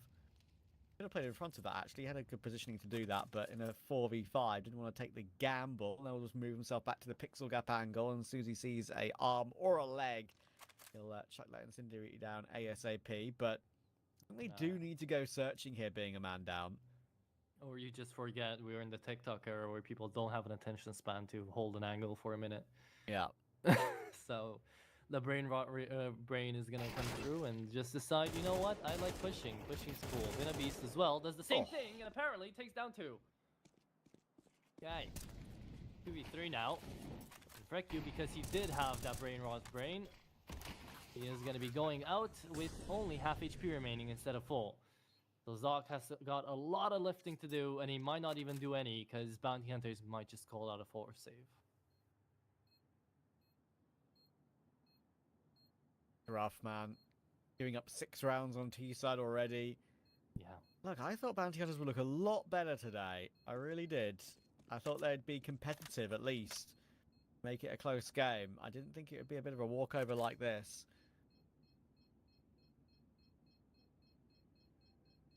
I mean, still, you look from a top-down view at the best of 3 from like HLTV or something, and you say, technically you could have seen this coming, right? It's nuke, it's Keyed Stars map pick, and right now Bounty Hunters from the first map, they didn't give us barely anything to work with. It's not like that's magically changed in the break that we had. We hoped it would have, but for now, it doesn't seem like they're really going to be giving us anything to work with. Myron has taken up Kaiser's place in the previous map, and now has struggled to even find his first kill. He was Agent 007 for that previous round, so you know, like, you're just not allowed to have these sort of individual mistakes. You're not allowed to have these games because you are where you are. You're facing elimination. When you're up against this wall, you're supposed to play at your A game, and I know for a fact for all 10 of these players on the server, maybe not for Beast right now, but everybody else, this is not their A game. Yeah, it's crazy, right? I mean, Beast in that previous round, just 2 quick entries toward A, very, very clean, very, very flicky and fast. You can almost, I don't actually know, but like just gauging how he looked in those 2 fights, looks like he's got quite a high sense as well. Comfortable with that sort of play, of course. I've always been pretty much a high sense kind of guy. High to some people, with my setup it doesn't feel too bad. Like 1.0 in game and like 1000 DPI, because that's what my mouse defaulted at for years. That's not bad. That's not bad. Not too bad. It's not Woxic levels, you know. So. Old Zantares, I remember. I think he had like some crazy sense. He had also played with Mouse Excel. I'm pretty sure Zantares. Yeah. Insane. Yeah. Like actual psychopath behavior. Like Yeah. I had this shitty ass mouse. Oops. I had like a really bad mouse like 5 years ago, 6 years ago, when I was just a teeny tiny tin playing like a little bit of CS, and I had like 8 in-game sensitivity with like 200 DPI or some shit, which was really bad. Of course, you can imagine. But now I've gotten so used to like low sense and like high DPI, like 1600 and like 0.3 something. Okay, that's pretty funny. Yeah, it's such a change up in my brain pattern that I think back to like 5 years ago and I think, man, I was shooting really well. Like I could actually go up against them, face the level 10s. Now I'm like, nah, I have the game sense. I can't shoot to save my life. You know? Yeah. It's funny that, I mean, I can still aim a little bit, but I do feel like I've lost something, you know? Mm-hmm. There's something that the sands of time have ebbed away at my aim. Zoc will say hidden in sort of control room there, by the way, and it actually gets him 2 kills toward Leo and Ninjas. That's really important. But the bomb is still being planted, but not for too much longer. They had the A bomb site, but they had no time to go back up the vent to actually get control of it. I'm going to try and go for some kills here with Flash, but that is the first big mistake of the game, really, for Keyed Stars. Overall, they put a very solid series. That is the first real questionable one. Sometimes a single mistake is enough to, you know, turn things back around in favor of bounty hunters here. So you never know. I think Flash did also get very lucky in the sense that he died just a millisecond after the timer ran out. So he gets to reinvest into this round, otherwise he would have been stuck at like 2k. So, good on him. But now complete force blind comes through for Keed Stars, and if they don't manage to win this one out, then economy is going to be looking a little bit rough. However, they might not have to worry about that, because look at them just running into the same bomb site. Myron has something to say about it. Oh. But a ring around the rosy later, we get back to Flash being into the bomb site and Dash doing his own thing. 1v3, Meyer needs an ace here to make this round work. I don't understand how Dash is just not aware that he's in hut and could push him pretty quickly. Like, he's running in with nades out. He's the bomb carrier, by the way, I'm pretty sure. So, like, literally his teammates saw him go into hut. Oh, he's on the ladder. Suddenly a bit dangerous. Oh, did Leo see him walking back into hut there? He heard him, definitely. Yeah, I think so. Trying to track and trace him. It's so awkward though with the AWP up close. This is just very missable. And there we go. Mine hits it. Bomb dropped again. Mine is on for this ace. Flash will pick it up. Mine's going to reposition. Playing top hut here is a real good call. You can check door and you can check hut entrance, either which way of it, and maybe be in an unpredictable position. Flash has got full util, but no real reason to use it in a 1v1 just yet. He can very happily go down toward ramp and plant B. Of course, there is a risk that Mayan could have shifted down the vent, right? And made no noise. Mayan, which way is he going to look? Is he going to get caught? Timing. Oh, he's creeping out at the worst possible time, and then he gambles down vent. Oh, can you believe it? Flash actually, like, I'm sure he couldn't have predicted that could have worked for him as well as it did, but waiting that long did put a seed of doubt in Mayan's head. Yeah, that around about the 10-second mark is as well when you start rotating in to just try to gain that advantage into the retake, to be a little bit further up, to maybe catch him off guard when he's planting. So he had to go for that, and it was just very untimely. By the way, those are Myers' first 4 kills, all in the same round for this entire map. So yeah, he just activated, and he really could have worked out to his benefit. He would left us in from a 1v5 into a 1v1, and just couldn't finish it off. But still, nice attempt there coming through from Iron. Doesn't take away from the fact though that it's 7-3 for T-side Keat Stars out here on nuke, right? So yeah, it's a good flash in the pan, but that's all it was, and it didn't amount to winding down that round counter any closer to the enemies.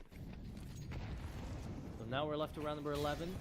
Penultimate round of the first half out here, and Ninja still acting like a madman. He's gonna get to the bomb site, has all the information in the world. Oh, there's another one up in the rafters. Flash is gonna take care of 2 of them. Knows about the last one. That will take them 2. Flash good for 3. Jumps into the bomb site and keeps doing what he was doing in the previous round as well, just absolutely securing this round.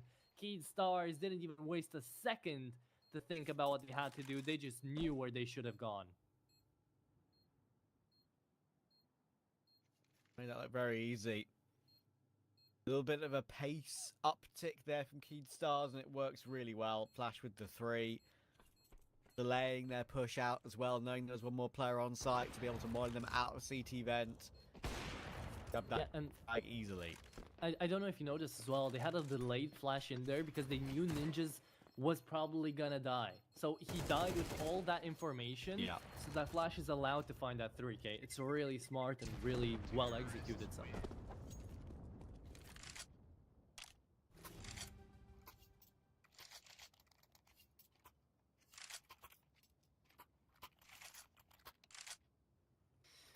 But with that, Travis comes in the last round of the first half. It's 8-3. Either way, this half is already won by Keed Stars on their own map pick.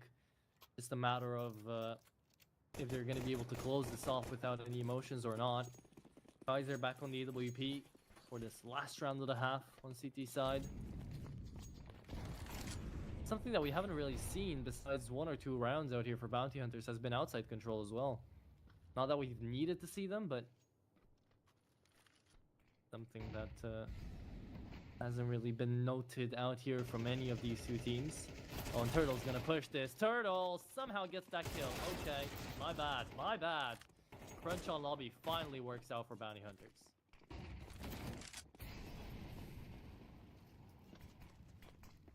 smoke is going to be annoying. Leo's going to disrespect it to try and regain control of lobby, but he's not going to get anything done there. Thing is, though, Ninja's found Turtle in the meantime. I don't know if there are any teenage mutant Ninja Turtles around the server right now, but they're certainly having a duel.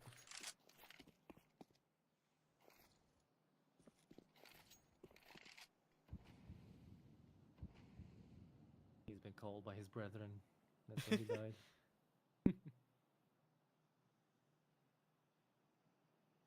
And this is the closest we're gonna get to radioactive canals, I guess. In the entirety of CS on nuke. And the angle still goes down.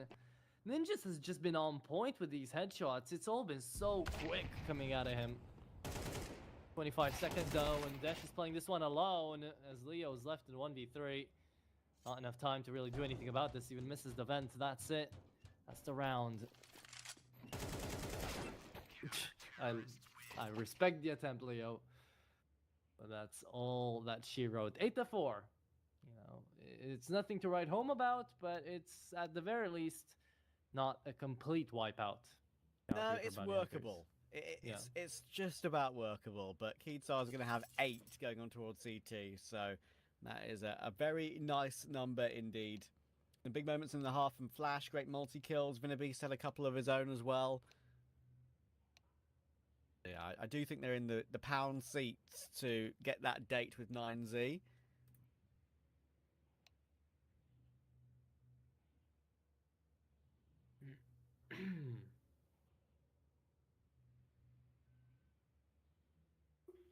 Okay, well,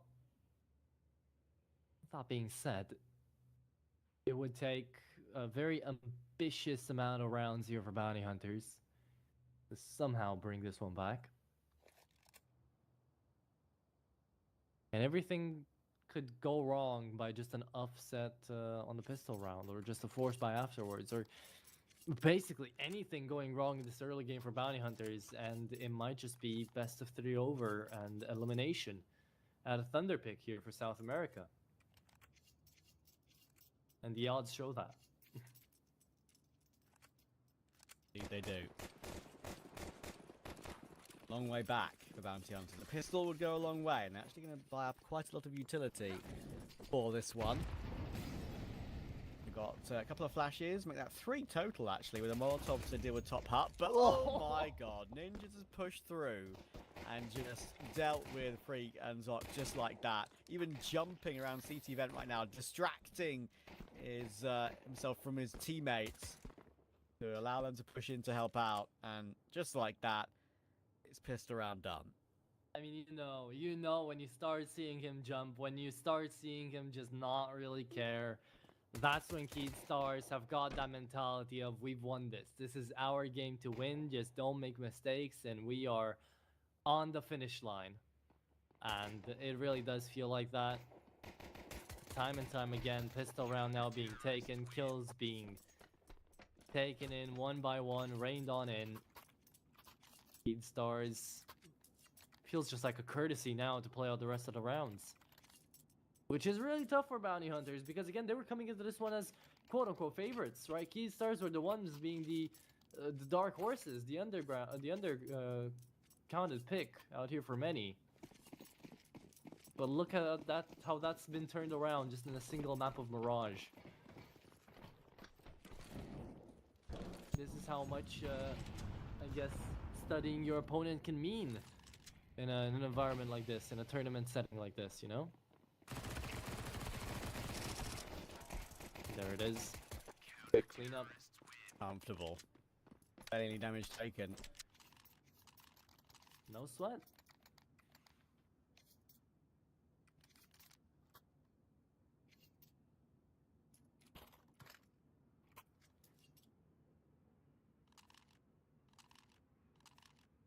Beast 18-5 when he was bottom fragging on the previous map, because all of his teammates were taking most of the kills. He was playing support on Mirage, by the way. He was lining up flashes in Uto for the rest of his team. Now look at him go.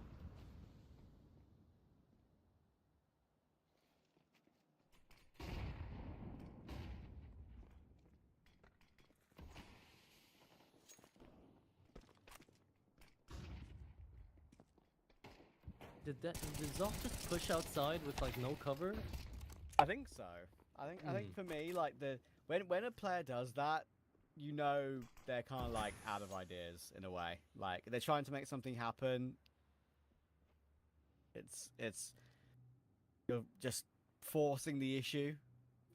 You're 4-10 That's not down. the way to do it. Work with the flash at the very least, if not a wall of smokes. Gotta be a madman. Kaiser spotted out towards heaven as well. Leo's just buying himself time. Time for that. Exactly. Beast attempts the shot, but Kaiser is left down to 1 HP, stays alive. And that's the bomb holder as well. Oh. Oh, Kaiser connects the headshot with 1 HP. That's how bounty hunters pick up their first T-side round. Finally, they're going to get something going here. 3 players alive. Kaiser getting away with 1 HP, like you say. Ninjas has got a kit, a smoke, and an incendiary, but just looking to try and save that into the next round. There is an upgrade in front of him, which is obviously dangerous to get to, but been allowed to get to it. Be able to get in toward T-spawn here, actually. One player could cut him off if the timing's not too great, but keep an eye on it. He'll hear him. There we go. Here's the 3 kills. Worried about there being more where that came from. He'd be right to be worried. Obviously, they had to get a little bit further away from the bomb. All good. That's finally something on the board to work with. Money is still okay for Keyed Stars, though, so it's down to Bounty Hunters to find a streak of rounds here.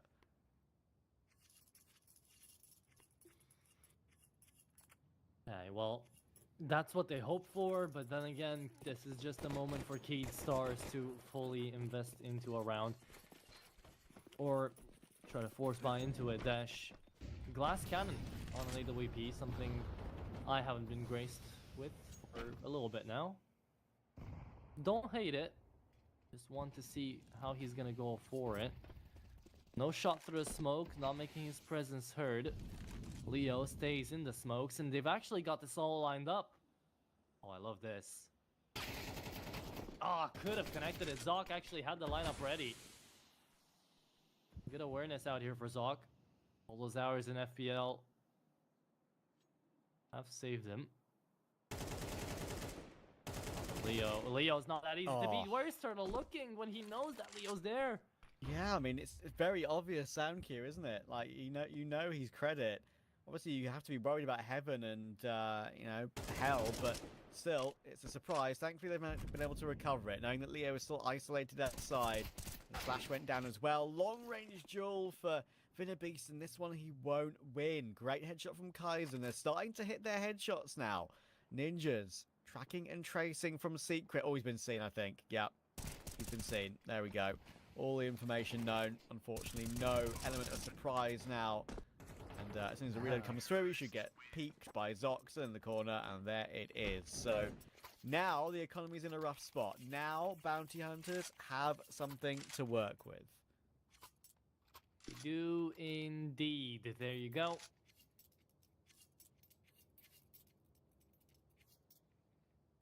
(10-6) in Keyed Stars.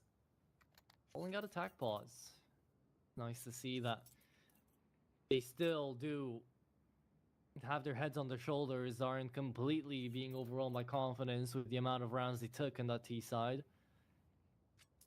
Bounty hunters, you know, I still sometimes have that CSGO brain that tells me, oh, it's just 4 rounds, right? It's not that much. Like, they can definitely make a comeback heard right now, but I keep forgetting it's not the first 16 anymore, you know? So there's not that much time to bring yourself back into a game like this. 3 mistakes and Keyed Stars just win the game.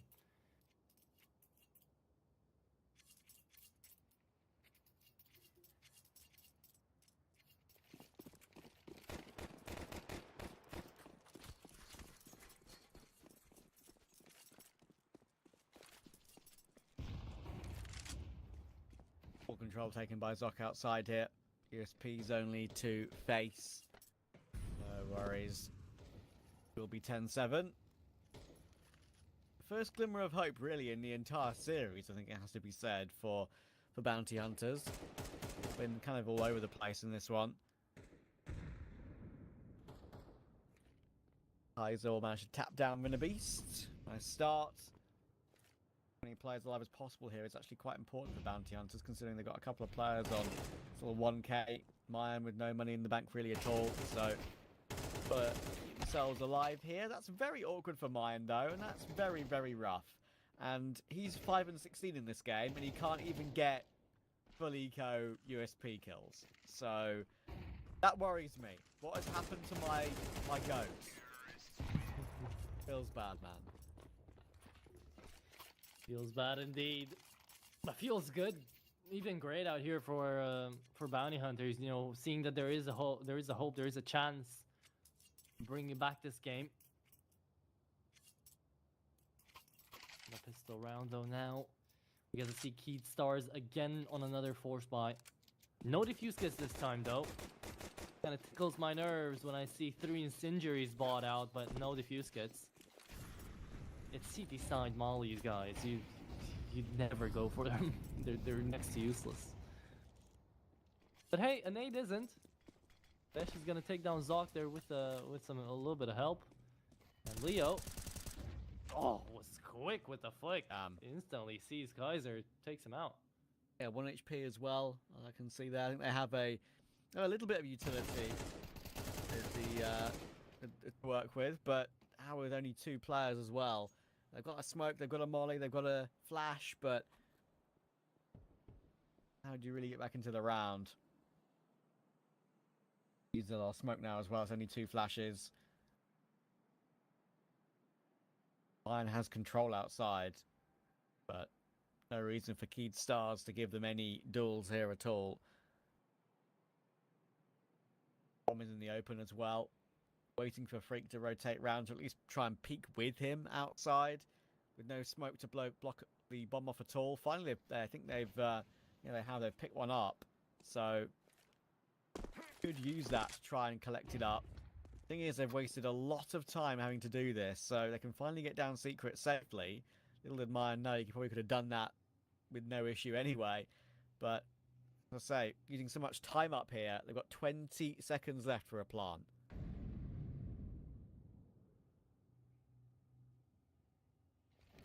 And it's turning down to 15. They've got to get a move on. Myron is the one with the bomb as well.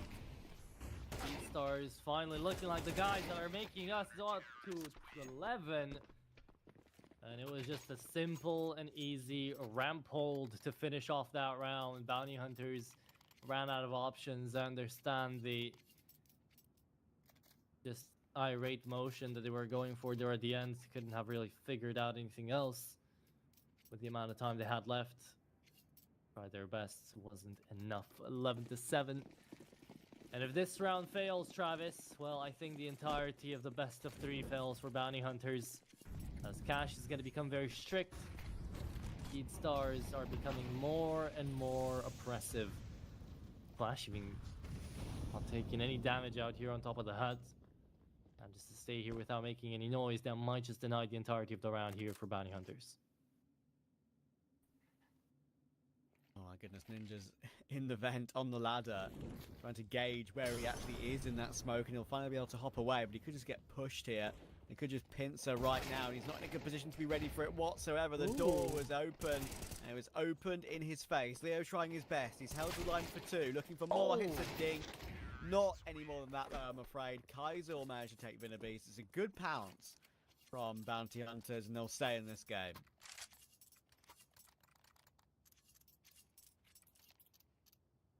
Okay. Well. I mean, it was a great attempt there from Leo. Gotta give it to him. Almost found the 3k. If he had, would have turned us down to 2v2. But not the case. Bounty Hunters now should comfortably get themselves back up to 9.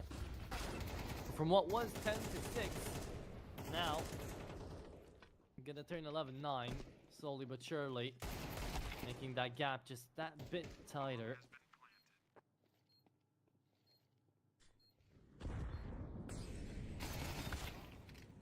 so doesn't get annoying. made, yeah. Trying to get a kill through the glass, right? You know, the first bullet's going to break it, it's going to make it a bit distracting, and it's going to eat some damage as well, and it's just possible. But no worries. Bounty Hunters will get the desired result in this round.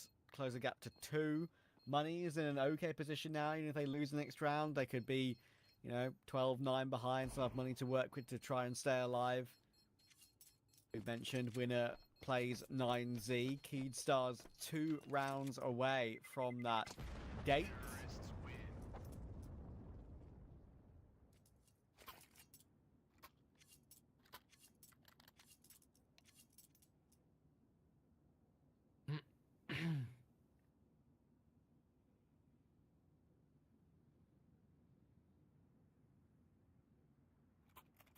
All in all, much better performance out here from Bounty Hunters on Nuke than previously on their own map pick.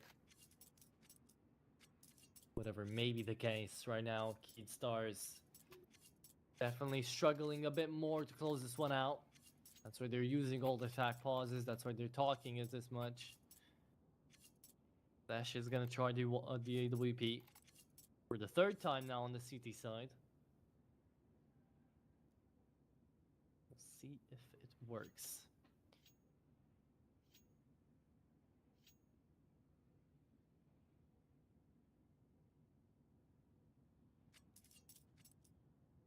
Full buy does have the dash AWP still out, as you said, so at least that's the main piece of their full buy.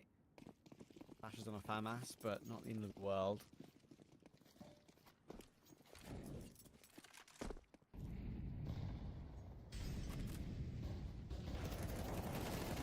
Oh, okay. Fast out door, and somehow Turtle has actually managed to deal with ninjas. I'm not sure how. Beast is just wandering into a ramp here, by the way, and he's been completely caught off guard. Thankfully, Desh is here too, but both of them just pushing through that Molotov, kind of without a care in the world in a way, not thinking the ramp is open whatsoever. And, you know, Beast did a lot of damage, but it's Desh to get that kill. Didn't manage to get the second on the trade. You should be saving here, I think. You should be indeed, but again, you do have diffuse kits, you do have smokes, and at this point, 11-9 is something that you can't really choose to not go for, right? Flash, if he saw Zoc out here, maybe the round could have been attempted, yet hasn't. Trying to stay alive. Good position out of Zoc to actually catch the players moving into the save. That's it. That's double digits out here now on the board for Bounty Hunters with not that great of a buy coming up next for Keed Stars. Travis, we could be looking at an even out scoreline.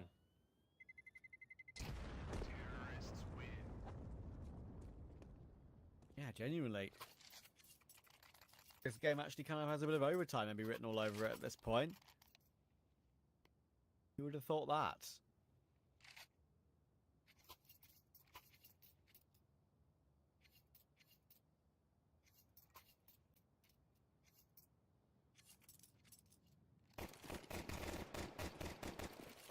Aye. Well then.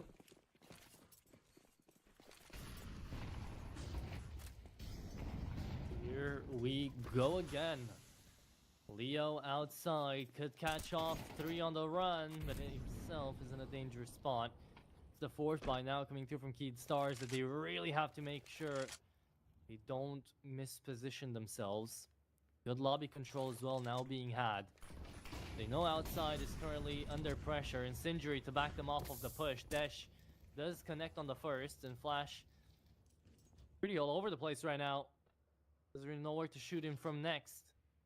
Beast has to be very wary of Heaven. Outside, completely lost. Use the nade as actually smoke screen. Yeah, there you go. Turtle works off the back of it. And Desh doesn't even check out in towards Hell. Just knows there's one outside on the red box. Oh, look at him. He's moving all the way around to CT, trying to catch Turtle off guard. The back turned away. But the bomb is in main. And Ninjas knows it.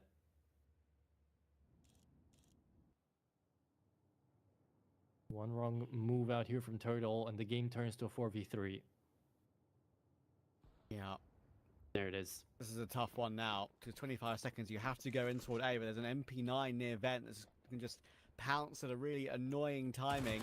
He might even take the high HP player. That's a really nice sort of mid-range play with the MP9 from Ninjas, even jumping at the last player, being a nuisance. It activates Flash and Desh to help out. Nicely done. And suddenly, there's a chance maybe even us up at 11 all. It's Keyed Stars with 2 match points. Ninjas loves jumping around, even in the USP round that he got, even in this one, he loves jumping around those vents. And it's working out, that's the wild part. You know, he is dishing out damage. And now Keyed Stars, indeed on that point, have got 2 chances to close this one out. Let's just see if they will. Bounty Hunter is a chance to overtime, but it's not an easy one to get to. Now Keyed start getting a little bit more pressured, right? They have to go in for these pre-fires. They have to go in for these peaks with the nades. But it's Desh and Ninjas finding the first 2. Finally a trade coming through, but Leo still down on main. Kaiser the only one dishing out damage, finally taken out. And the last man standing is Myron. He had one big moment in the Quadra. Now 7 and 20 is his KD. Looks to try to up it up by just a little bit more. 2v1.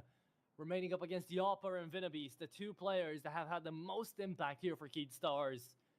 Where's the player that has struggled the most here on Bounty Hunters? It would be a hell of a clutch if Myron could pull it off.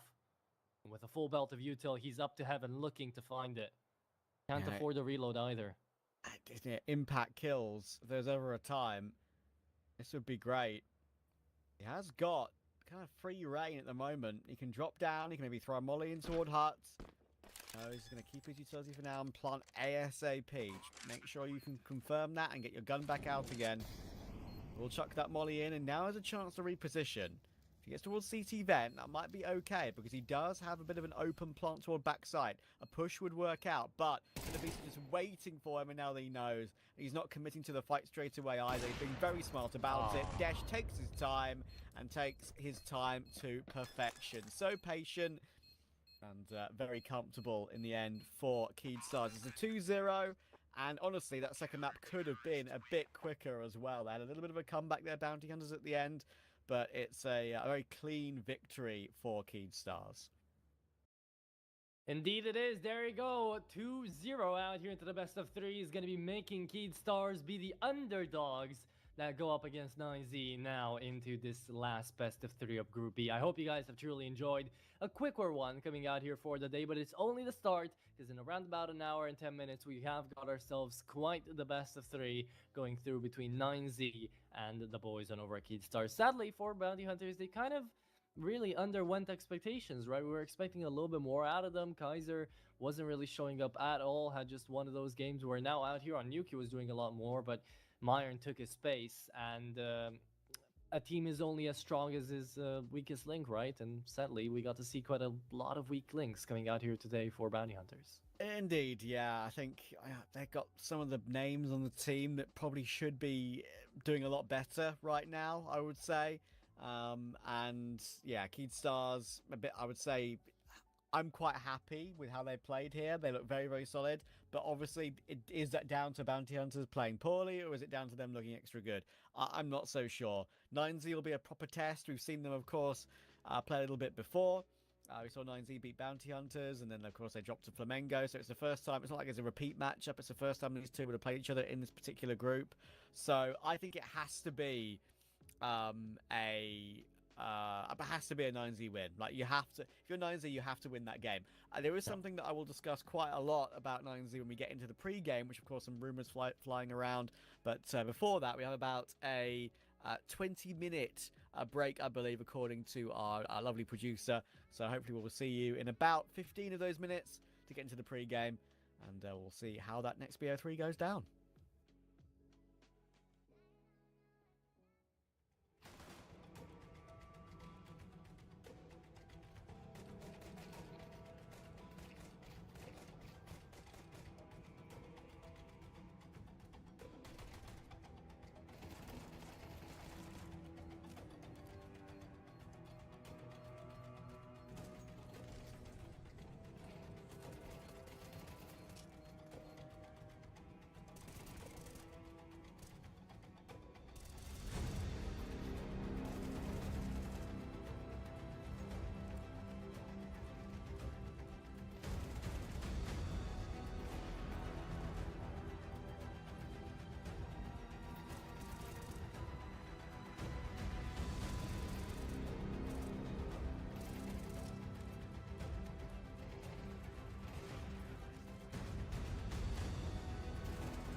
The final match of the day to find who's going through to the next stage of the tournament, of course. 9Z have been waiting for their opponents. They've got Keyed Stars to face after we saw them take down Bounty Hunters earlier.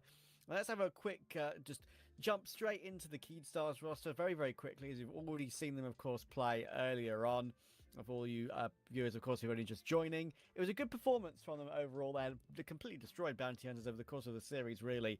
Beast had some great entries. Flash had some great moments. Dash had a few really good clutches on map 1. And overall, they're looking pretty solid right now.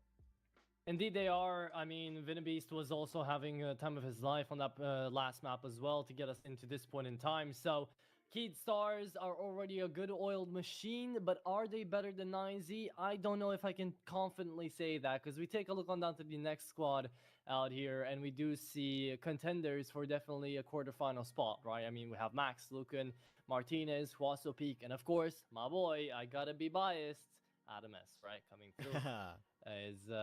Has been a nice pickup again out here for 9Z, but I mean, besides him, there's also been some other, maybe even better looking individuals now starting to try to outshine his rifle.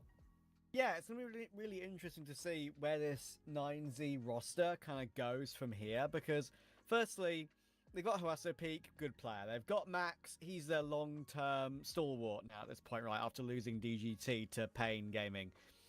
You've got Lucan, who's been in and out of the team every now and then. And you've got, as I say, you've got Adam S as well, as you rightly pointed out, right? You know, been in the Romanian scene, but also, you know, has Spanish roots, speaks Spanish, has been in lots of different Spanish-speaking rosters. Martinez is the interesting one here. There's been a breaking news report from pretty reputable sources on Twitter in the last hour or so that Gentle Mates are looking to enter Counter-Strike. They're going to be picking up the Iberian Soul roster, who have just benched, not benched, but Sododo has just left that team. Yep. And they're going to take Martinez with them. They're going to take Martinez from 9Z, make a full, Spanish roster, and pick up Iberian Soul pretty much. And that's a decent VRS core to pick up. So that'll be pretty exciting to get a new organization into Counter-Strike and sort of into the tier 2 scene pretty quickly. But obviously that's for the future. This is for the now. Martinez is playing here and now. He's got a job to do, and his job is to help 9Z get through to that next stage. It is indeed, and let's see if these maps are going to be the maps to get them there, because we do see another nuke. We can't escape it, Travis. Every single South America game has got to have a nuke in it if we're casting it, and I mean, I don't fully mind. We get Inferno after that, and then Train as a decider, and now you get to see this Train map pick. I think Keyed Stars figured it out from the previous best of 3 that it was a decent map decider to leave as, instead of an Anubis or an Ancient, where things might have been a little bit even more 50-50. They decided to send in a bit of a wrench if we need the decider, but first 2 maps are always the important ones, aren't they? And we've got ourselves a nuke, which again, we've just seen both of these teams play a pretty decent amount on. And 9Z, this is actually their second, or actually their third most played map, but their best statistic map coming out here for win rates. They've managed to beat everyone besides Bestia in the past couple of months on it. And then Inferno to start us off, where again 9Z haven't had that much practice with the current roster, and sadly they won't get any more practice with Martinez kind of leaving, but they did manage to beat Bestia, the guys that took them down on nuke. So pretty 50-50, I'd say, coming throughout here for the Veto side, but it should still be a Veto where if Keyed Stars hit the ground running, they could still honestly pick this up in 2. Yeah, who knows? Keyed Stars played really well earlier. We're about to jump into nuke straight away here, actually. Pretty fast pre-show. Good to see the players are ready and raring to go. First time that I've had a chance to catch 9Z in a little while. I've always been a huge, appreciative sort of fan almost of the organization. I think they've done a great job over the years of trying to get a South American team to become relevant in the overall Tier 1 space. Of course, losing some of their best players, like your Davideses, like your DGTs, roster changes had to happen, and now they've kind of fallen down to this sort of Tier 2, Tier 3 South America tier. It's up to them to prove to me that they have something about them, but they're going to be going for a pistol rush into a ramp, and unfortunately, nothing has come through for them in this first round. It's a great hold, multiple kills from Beast and from Desh. It'll be the ideal beginning to nuke for Keyed Stars. Yeah, you have to remember, Keat Stars were just here like an hour ago, right, on this nuke, ready and roaring to go. Actually having a pretty decently close game up against their rivals in the previous that they just eliminated. So they're here to do it again, right? They're here to dial back the time watch and just try their luck against Noisy as well. And, I mean, now that the news has gone out, right, I'm sure the players themselves knew that Martinez wasn't going to be around for a little bit now, but surely the morale hits has still got to be there, right? Especially for Martinez himself. Maybe he wants to go out with a bang for 9Z, but the rest of the team isn't really maybe putting that much trust and place into him here, knowing that he's gonna leave. Force fight coming through for the affirmation 9Z, and Adam is gonna start things off with a Mac 10 kill. However, Desh looks to try to hold on towards ramp and has to give it up for his own life. I appreciate it's a very, very fast retake though. Like, I mean, they actually were down in a 3v4 there, sorry, and they had a quick lobby rotator up toward ramp and 2 players still toward hell, so they went for it straight away.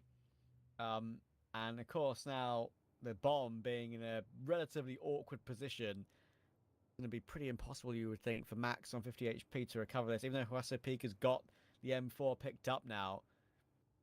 How do you find a way back in?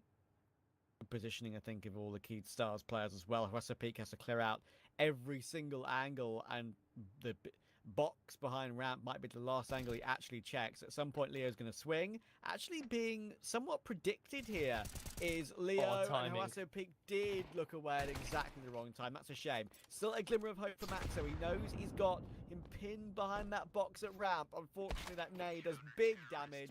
Leo only needs 1 bullet, and he'll connect that 1 bullet. That's a fair try for 9Z in that round, but nothing doing yet.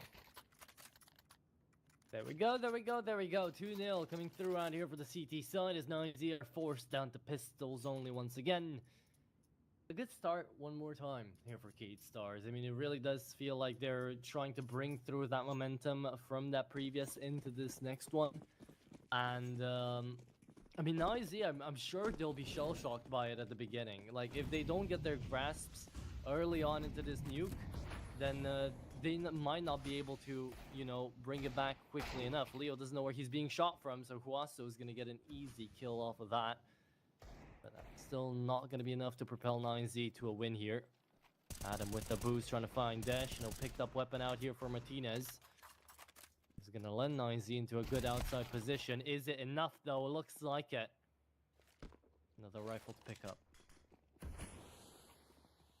Messy early rounds in the anti-ecos from Keat Stars. Being given multiple chances to deliver on 9Z, and yeah, thankfully for Flash, he's able to find both Max and Adam.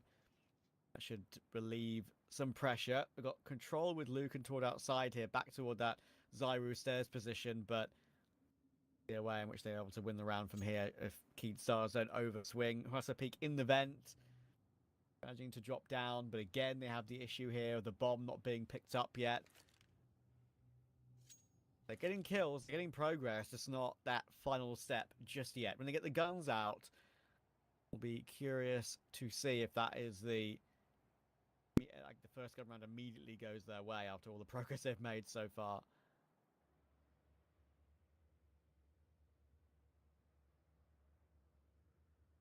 And it's still out here from Lucan, picked up from that initial frag.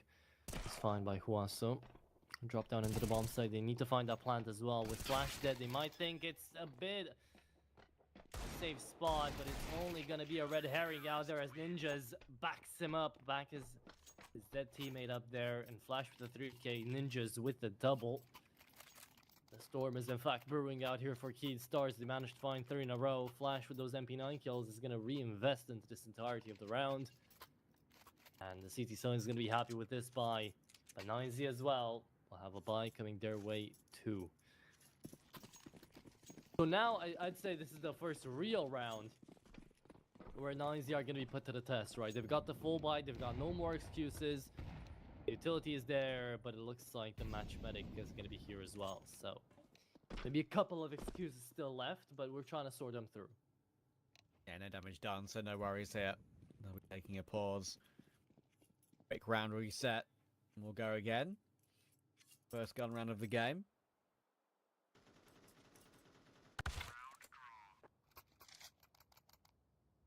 Round draw. Yes, sir. Have that Round voice draw. line in the game, and there's never been a round draw in the history of professional Counter-Strike. Isn't that crazy? It's been the same one ever since CS 1.6, right? Pretty sure, yeah. Yeah. Must be Don't- like some of the old game modes that had it, right? Yeah. I always heard it back on like zombie servers and stuff. Yeah, It was cool. exactly. Man. You know, even in CSGO, I was always wondering why it never, like the community browser server never really popped off as much as it did in 1.6. Like for my little brain back then, I was like, well, it should have the same amount of game modes and stuff going on, right? But no, there were many more people in CSGO than there were in 1.6. So Yeah. it was kind of tough to like concentrate that. But I was so sad when CS2 got announced and there was nothing of the sort ever being brought out. Like even the surf servers, even give me back the surf servers, you know? I do understand. I wish I had them back too. Don't get me wrong. I think having the surf servers, having all these like just regular match servers, these KZs. servers to Yeah. KZ servers to like test like skins that you want to buy on stuff like that. Those still exist. I know through like OnlyPixel or whoever. But I think the main reason for me why they removed the community server browser, while we all want it back, is the fact there was so much spam on it in the end of CS:GO, right? So many like spam names and Yeah. servers you probably shouldn't join in case it could like access your PC or some crazy shit like that. I mean, there was the guys that were able. Okay, let's see this round, and I'll get back to it. But there was a way you could hack like people's PC through a single PNG on like one of those servers. Yes, you're absolutely right. It was like an animated PNG on one of the servers, right? Which you could like get access or somehow. It makes you understand. Like maybe they'll fix them one day, but there was a reason why maybe some of them were removed. Maybe. And then we'll get the entry toward A here on ninjas, and that is going to open up the bomb site. Harasso Peak was a little bit unsure about where he was being shot from, but somehow he survives the round so far and be able to get a plant. Yeah, Adam saves him. I was also unsure of where Harasso Peak was getting shot from, but apparently Adam figured it out for the both of us. And Keyed Stars now are looking at their buy, are looking at their current positions, and they are fully sending this one back home before the bomb was even planted. Now in this round, I get it, because not only were Keyed Stars quite far away from the action when it first started, but also the fact that the HUT player doesn't get a single point of damage, doesn't even get a kill out there, even though Huaso does go down to low.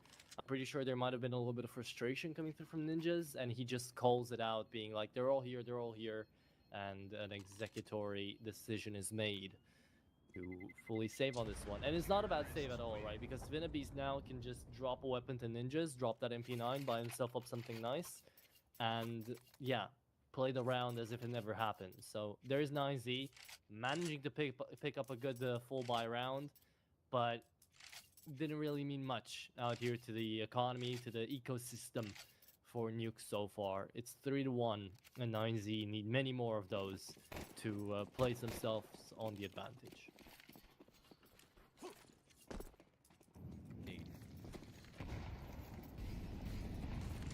To take outside. That deep smoke will not dissuade them from pushing forward. Max is actually going to go through the gap of that smoke on the left-hand side near red. And actually had a chance to get that entry. That nade might dunk Leo drunky, and it will. So they do eventually get that trade via a grenade. And oh, hang on. We've got a dorsal in vent as well to deal with. Max is... knows that Ninjas is in there. Yeah, double molly into in that position, just peppering mollies actually toward this side of the map, and now he's stuck on the stairs, couldn't move back, and he's forced into the fight. Adam will take that fight in his favor. It was 9-0 4v3. It's still not a half bad one. Vinabeast is out here on the rafters, ready for the intake to at least take one down. If he's able to get two, then this becomes a very doable round. Just don't like where Dash is currently. He's trying to play up in towards garage, what it looks like. He's very far back, dislocated from all the action, disconnected really. And there's gonna be a 1v1 from Flash and Lucan, it looks like. But it's not only that, it's really all up to Vinabeast. 35 seconds, and they're gonna get to this bomb site sooner or later. But instead, they're walking up the vent. It's also a good idea, but one that is gonna be giving Flash the opportunity to at least bring this one back. So they move back down the vent, back towards where there's still Vinabeast, and he manages to find Max here, buys so much time for the rotates to come through from the garage player as well. And now Vinabeast, he's just playing this amazingly. He threw out, what, a smoke, a flash? I haven't even seen. But he's got it. Yeah, he faked it out with a flash, and now Lucan's the last man standing, finds a headshot, but just not on the right player. And Keed Stars take this round away with some great positioning, really. I mean, that is 9Z overcooking and pretty much burning down the kitchen, honestly. Like, they just couldn't make a decision on what they wanted to stick with. And when they did go up toward A, there's like, because they were having players kind of lurking around the map overall, it's like a case of when you commit up, you don't have everyone there to get the trades in position and to figure out the information. And when you go back down again, exactly the same. Likewise, you're not in a good position to get trades and just hoping for the best. It's all hope rather than expectation. So, yeah, I think that caught them off guard pretty badly and just couldn't stick to one decision. You're betwixt in between with your decision making. That's the worst thing you can be in Counter-Strike. You need to stick to one thing, otherwise you'll be unsure and lacking in confidence. So, really important round for Keed Stars to win, to punish them for that, to keep them honest. The buy will come in, obviously, for 9Z. It's plenty of money. But, yeah. Bit of an uncomfortable start for 9Z. This round should be okay, though. They've got Hwasa Peak tapping down ninjas from Silo. We heard one bullet, it got one kill. Always love to hear it. The one tap away. Sorry, I'm still stuck on our conversation with the PNGs because it reminds me the finicky structure of like the entire like Valve, I guess, engine. Code. Yeah, because like you know the TF2 thing as well with the coconut PNG, right? Yeah, I've heard of that. Yeah, like you delete one coconut PNG and the whole game just never boots up again. I don't know how it works, but it definitely does not work. Adam is going to get himself to the bomb side. That should be the round as well. 25 seconds, though, and Flash had done crazier things in the past, okay? Can't fault me for thinking that something might have happened, but it didn't. 4-2, and no PNG scams this time around. It's clear, true, tried Counter-Strike being outplayed in front of you. Although I still would say, don't click on any links or any photos that you might not trust. Yeah, nice disclaimer there. Exactly. Always be careful. You know what's all the rave right now? All the rage, I should say. Like, all these, like, fake Steam accounts with names of friends that are actually on your friends list adding you. Like, which say, like, Smurf account in the bio or whatever. Like, just as a complete example, like, say I was friends on Steam with Launders. I'm not, but as an example. Then a different Launders would add me, and it would say, like, Smurf account in the bio, but it would have the same profile picture, same name, same everything. And, yeah, that's a very common way that people try and get you these days. I'm not sure. You got to be careful out there, guys. Just keep your eye out for those. There's not only that, but I'll get into it after Flash just somehow manages to take down 2 at range with a 5-7. Dash walks out towards Demise. Hwasa Peak gets an easy frag there. And we're left down to the pistols again, even though we did have a force blind to this round for Keed Stars to try to fight 3 AKs. All of which should be going down towards B, and Keed Stars are going to take the long way around. In the same vein as those Smurf accounts that I did not know about, thank you for telling me about that. There are also the fake trades still coming through. I mean, that's a bit old by now, but now they've gotten like the new PNGs with a karambit and with like a butterfly knife or something from another game, actually, that has the CS2 logo and has like just those 2 knives in the game. And people are trading that item from the different game towards people, trying to get them to think that it's actually a knife. Yeah, I know what you mean. Yeah. It is pretty crazy. Nice shot from Vinabeast. It's actually completely reactivates this round. So there's plenty of time still left on the bomb timer. Max has full util though, and he's still 100 HP after doing that kill on Vinabeast. So that should just relax things. Doesn't even need to use any of that utility. He's been able to get both those 2 kills completely cleanly. And now 9Z are back within 1 again. And yeah, I think this Smurf account thing, this fake Smurf account thing is definitely something that's like... they would even if it doesn't say Smurf account in the bio, like they could just replicate the exact bio, like just copy paste the exact bio, the exact like showcases and everything to try and like fool you. And if you do add them by accident and you do talk to them, it's like, hey, I need one for this tournament. Click this link, and it ends up being like a fake Steam link or a fake like Faceit link or something, like something that gets you. And yeah, it actually proved to be way more common and way more. Happens way more often than maybe you'd think, so you need to be careful. This is a full eco, by the way. It's turning into a bit of a closer round. Oh, Lucan, okay, he's just alright. I was talking over it because it was an eco. But in the end, 9Z do get it done, all well and good. 4-4 is the recovery. Yeah, now we've got a proper game on. Yeah, not a half bad recovery as well. I was turning my face, making a bit of a pucker when I got to see like that 2v2 in the previous round before round number 8 on round number 7, where Max just gets away with murder on 2 guys. Like, I get the first. Second was a little bit weird. We got to see him look towards the new vent, being like not knowing where the enemy shot from, even though he did. I feel like that happened the previous best of 3 quite a lot as well. Players were just not sure of information they had clear availability to. So, I don't know, maybe... I'm pretty sure it's not really that late in South America right now, but maybe they're a little bit sleep deprived, who knows. Ninjas though, a ninja apparently is gonna hold on to this, wants to take down Martinez. No, the bomb's being planted, spotted them both out, but the bomb still went down. Ninja's nice attempt, yeah, just a second too late. Bomb gets planted, and now it's a 2v3, really a 1v3 out here for Lucan. So Peak is gonna get timing on the smoke. Yeah, there you go. Lucan manages to bring it back down. Adam traded out as well, and a 1v1 remaining with Leo on no defuse kit. Yeah, Lucan's playing it perfectly, obviously. Oh, the swing, the headshot. Always in the palm of the hands of Lucan. No way he was losing that. Time was too far gone, pretty much, anyway.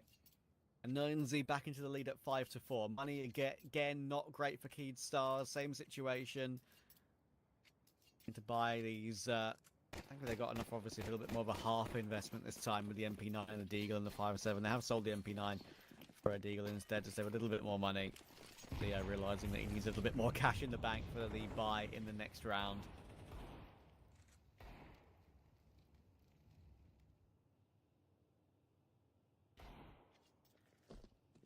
Lindsay have recovered well, though. They've managed to lock back in. And after a poor start, you look superior. Remember, there's also a lot of stake out here into this game for both teams to get into those playoffs.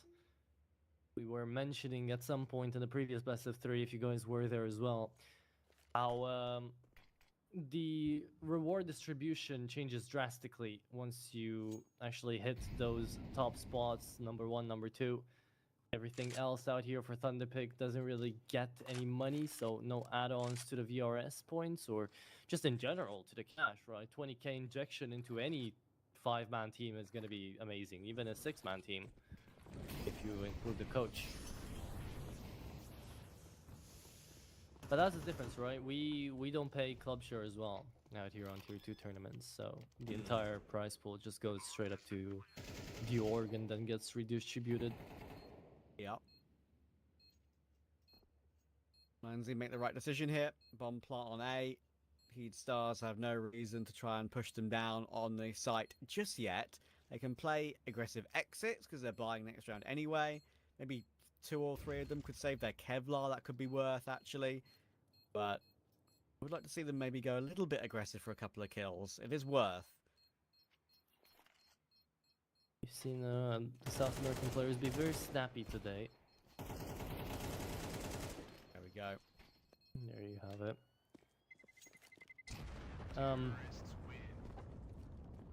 But yeah, even into a run like this, like I'm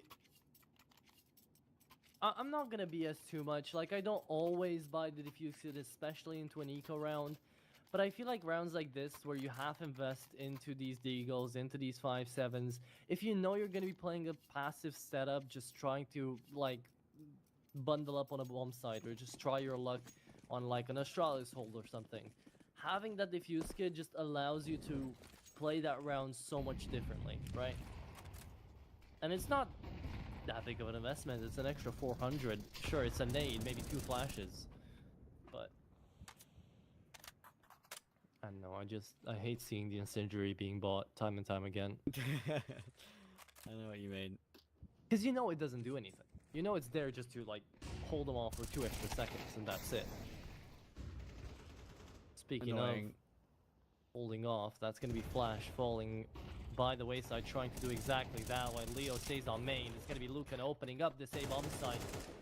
Left in a 2v3 now. Keyd Stars have got to figure out a way to get back to this bomb site. Thank God this time though, Leo, you've got a defuse kit, right? So you can attempt it, but not by yourself, buddy. Not that way. Keyd Star is going to be leaving Desh to save, and it's 9Z having a hell of a turnaround in this map already. It was, what, 4-2, now being 7-4 up. Yeah, they're in the ascendancy. The reason why their little nameplate at the top there, on the top left, is a bit cloudier. Because there's thunder. There'll be lightning. Let's see if there'll be fire out here for Keyd Stars as well.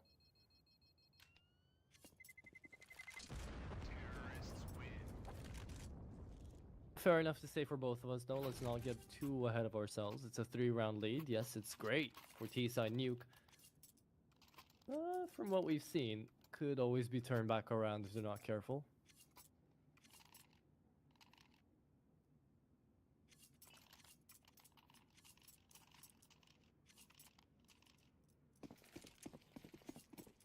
Final round of the first half in this all-important decider match in the groups. Who's going through with Flamengo? It was BESTIA and Red Canids to get through in Group A.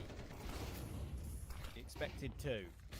It's 9Z and Flamengo, I would say it's the expected 2 here as well. But 9Z have still got work to do, and they're doing some great work at the moment. Plenty of rounds in a row. Ninja's trying his best to recover, but he loves that little jump on CT vent. That's the second time or third time he's tried that in the 2BA3s we've watched of him today. With an AK, not happening ever. Unless you want to keep jumping for another like 100 times and see how many times out of 100 you actually hit that. Lucan will find Leo, and Dash is off. He will be, honestly, just save your KD. It's a nice number, yeah, that's fair, that's okay, but like, last round, I have a tiny bit of a feeling that 9Z, instead of just lying about and holding their powers for this best of 3, we're actually looking with the rest of our viewers at the previous best of 3. They know the tendencies of Keyd Stars right now. They've been responding quite well to what Keyd Stars have been putting down on the CT side, and now, seeing as it is their own map pick, didn't have too much to worry about. Moving on into the second half. But theory craft with me for a second right here, right? We get to see 9Z struggle a little bit more to close out this map, but in the end they take it. It's their own map pick. It's a great CT side that they've had. Nuke goes away, right? We move on over to Inferno, and just for theory crafting sakes, we'll say that Keyd Stars take it so that we go on over to Train. Now that Keyd Stars have decided to send us on a map like Train, instead of choosing the Ancient, which is a bit more safer maybe, instead of choosing the Anubis, which both teams haven't played at all, to leave us in a complete 50-50, we go to this CT-heavy map of Train, which can be very exciting in South American games, especially with the amount of aggression we get to see. If we get to see the same 9Z, the same Keyd Stars that we got to see in the previous best of 3, the 9Z that we know with Adames and Lucan currently playing a pretty decent game, right? How does that map sort of look? How does Train start to become a bit more aggro, a bit more all over the place? Because people need to start hitting shots, and by that point, Keyd Stars are already going to have a little bit of exhaustion set in. Yeah, I think, Train's a weird map right now, like where teams haven't really adopted it properly yet, like you kind of were describing. because like there was a way to play it before they changed it slightly, right? Because you had very, very fast spawns for both CT and T. T spawns were up a little bit further. You could dual E-box at the beginning of every single round on A, pretty much, and that was what teams would do non-stop. Now, with them pushing the T spawns back a little bit, it kind of opens up the map to different ideas, and you can't just go for those sort of fast A plays every single time. I think it's a better place for the map to be in, but Ivy is also a really weird spot on the map right now, right? Where you just don't get as much information as you used to on the old train. You don't see as much, you know, because of the way the walls are near the back lane next to the bomb train.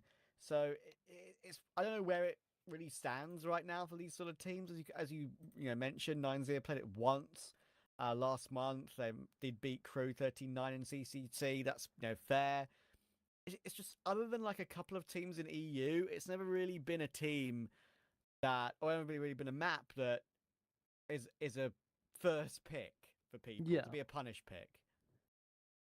Yeah, and that's where my question kind of comes in from. Like, how is that going to look? Because we don't necessarily have any idea of what they could be bringing to the table. But again, that's very far off in the future. That's just something to think about if, in case, Inferno takes a really heavy turn out here for Keydstars, then that could be something that we'll have to start thinking about. But that might just be in 2 hours. For now, in the next minute, I'll have to worry about how this next half is going to look.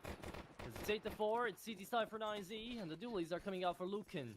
Keydstars have invested into a little bit of utility, and it's going to be a fast push down towards Vents, which Flash is not going to go through with, because he doesn't have a head anymore.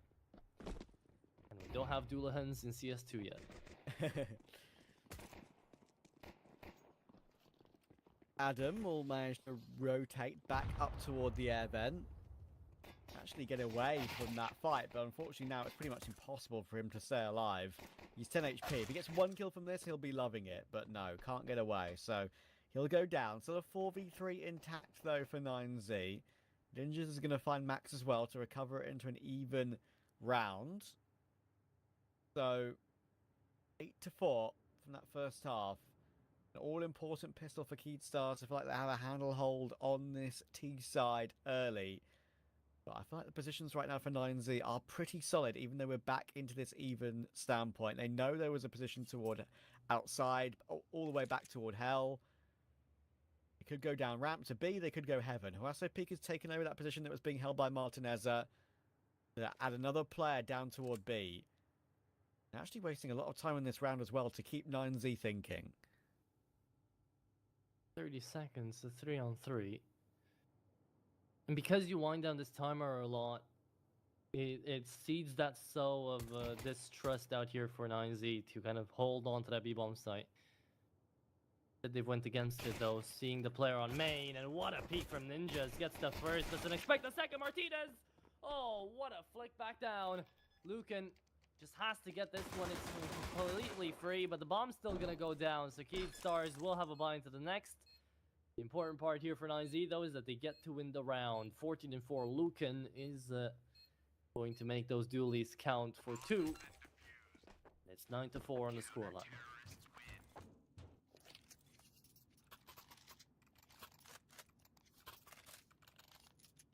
Looking very much in control now.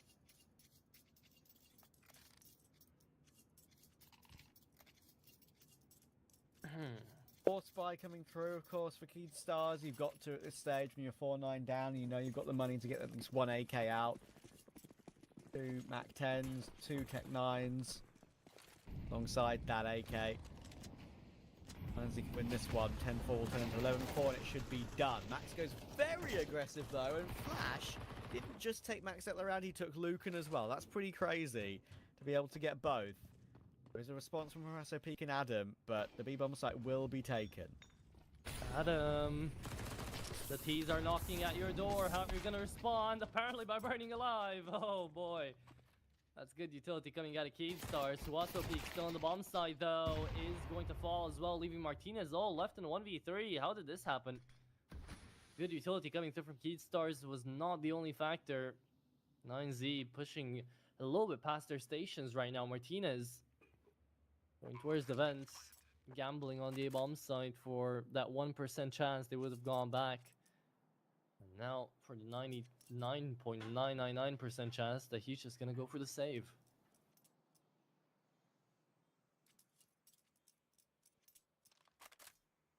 No, I was looking out here for the 9Z players at their achievements because Yeah. NHL TV tells you like where they were at what tournaments, and it's interesting, right? Because all these players that you get to see on the 9Z roster right now have at least played at a big LAN or were part of a major. Most of them with the 9Z organizations, just at different times, right? Adam S, of course, the odd one out because he was just picked up and he played in Copenhagen with Koi, actually being part of the challengers. But for Max, he was on IM Rio. He was at the Antwerp Major back in 2022 with 9Z. That was still when DGT was around. And he was there with Lucan. Yeah, Lucan was on that roster, you're right. These two were together, and it was Huaso and Martinez being part of another iteration of 9Z at IM Dallas.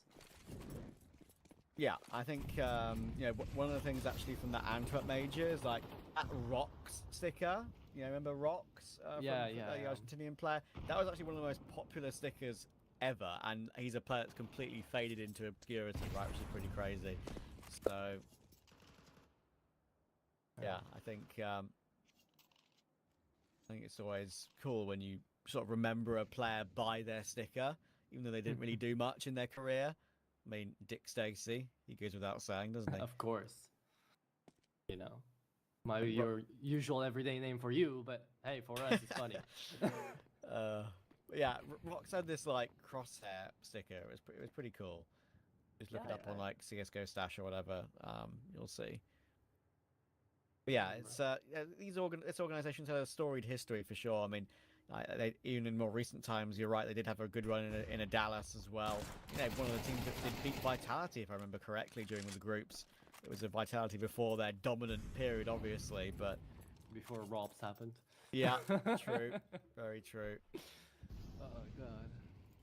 Still amazes me that they actually had a shot at a second Grand Slam back to back. Either way, let's see our South America games being played out here with Keith Stars running through the A-bomb site. Headshots only time. Rock back the timer to headshots only server. And do manage to make this one 6-9.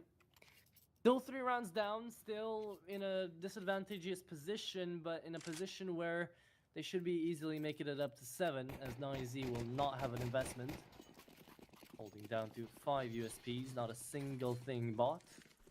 Not even a flash. Take us to round 16. Take us to 9-7, most likely as well. Stars not saying die on nuke just yet. Pretty impressive position, and saying it just yet as well. Like, I think they actually stayed in the game longer than maybe I thought.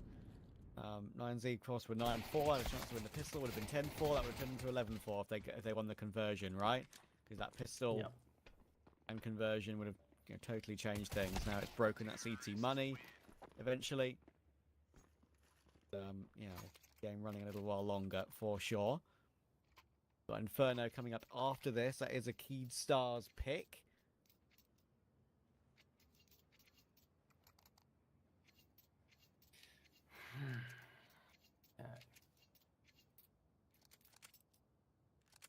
Well, right now, 9Z went through all of this just in the previous half, where Keed Stars were getting an advantage, and it only took until they actually got a real buy to match up to what Keed Stars were putting down. So maybe it's the same thing, same time, same place again.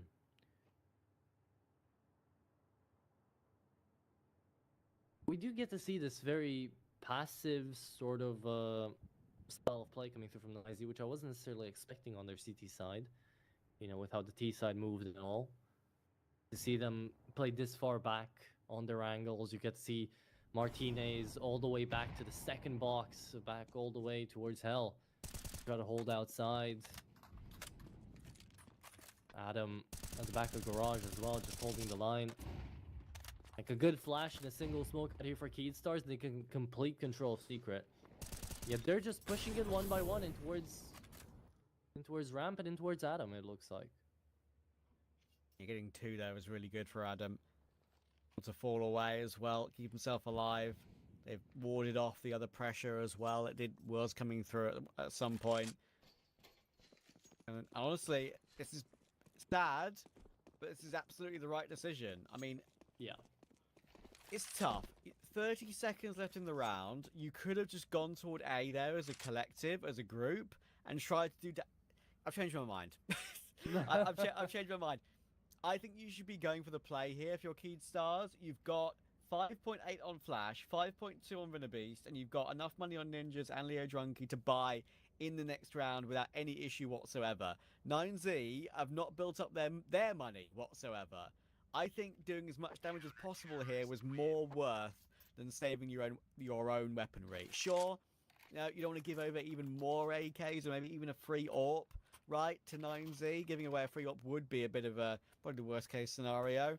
But you just allowed all 5 to stay alive and build up their own money. So, yeah, I would have liked to see a little bit more aggression there. If I want to give them the benefit of the doubt, it would be, in the worst case scenario, maybe they overcooked it by thinking in that previous round, before round number 17, round number 16, when they saved those 3 guns, which was not really that much, maybe they thought it was full weapons. So they still had something to buy each round, even if they had gone for the damage. Maybe it wasn't worth it. But that's really overthinking or overreaching. Another Adam S2K, by the way. Yeah. And this one, fully unworth it. Like, back before, he played a bit of a dangerous position in towards outside of back of garage, trying to catch someone off guard. He finds 2, great, that's the round. But here, they walked into him. Yeah, the Spanish-Romanian doing a good job once again. Lucan will hold the line toward outside, that tighter angle to watch for a cross toward Secret. Himself a free kill. Leaves just Leo left, as Adam will tap down another as well. Beast tries to creep forward. And suddenly, that risk of Keydstars getting a little bit closer in this game is being cancelled out. They will have a buy in the next round, like I was mentioning. Desh is the only one that will need a drop.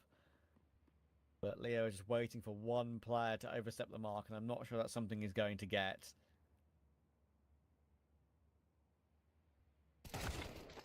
Yeah.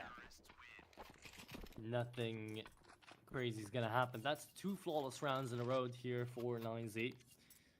One in which Keydstars actually saved a little bit of cash in, so that kind of disrupts the cash flow for the cash flow and the entirety of the team. They still have to force buy. They still have to go for this.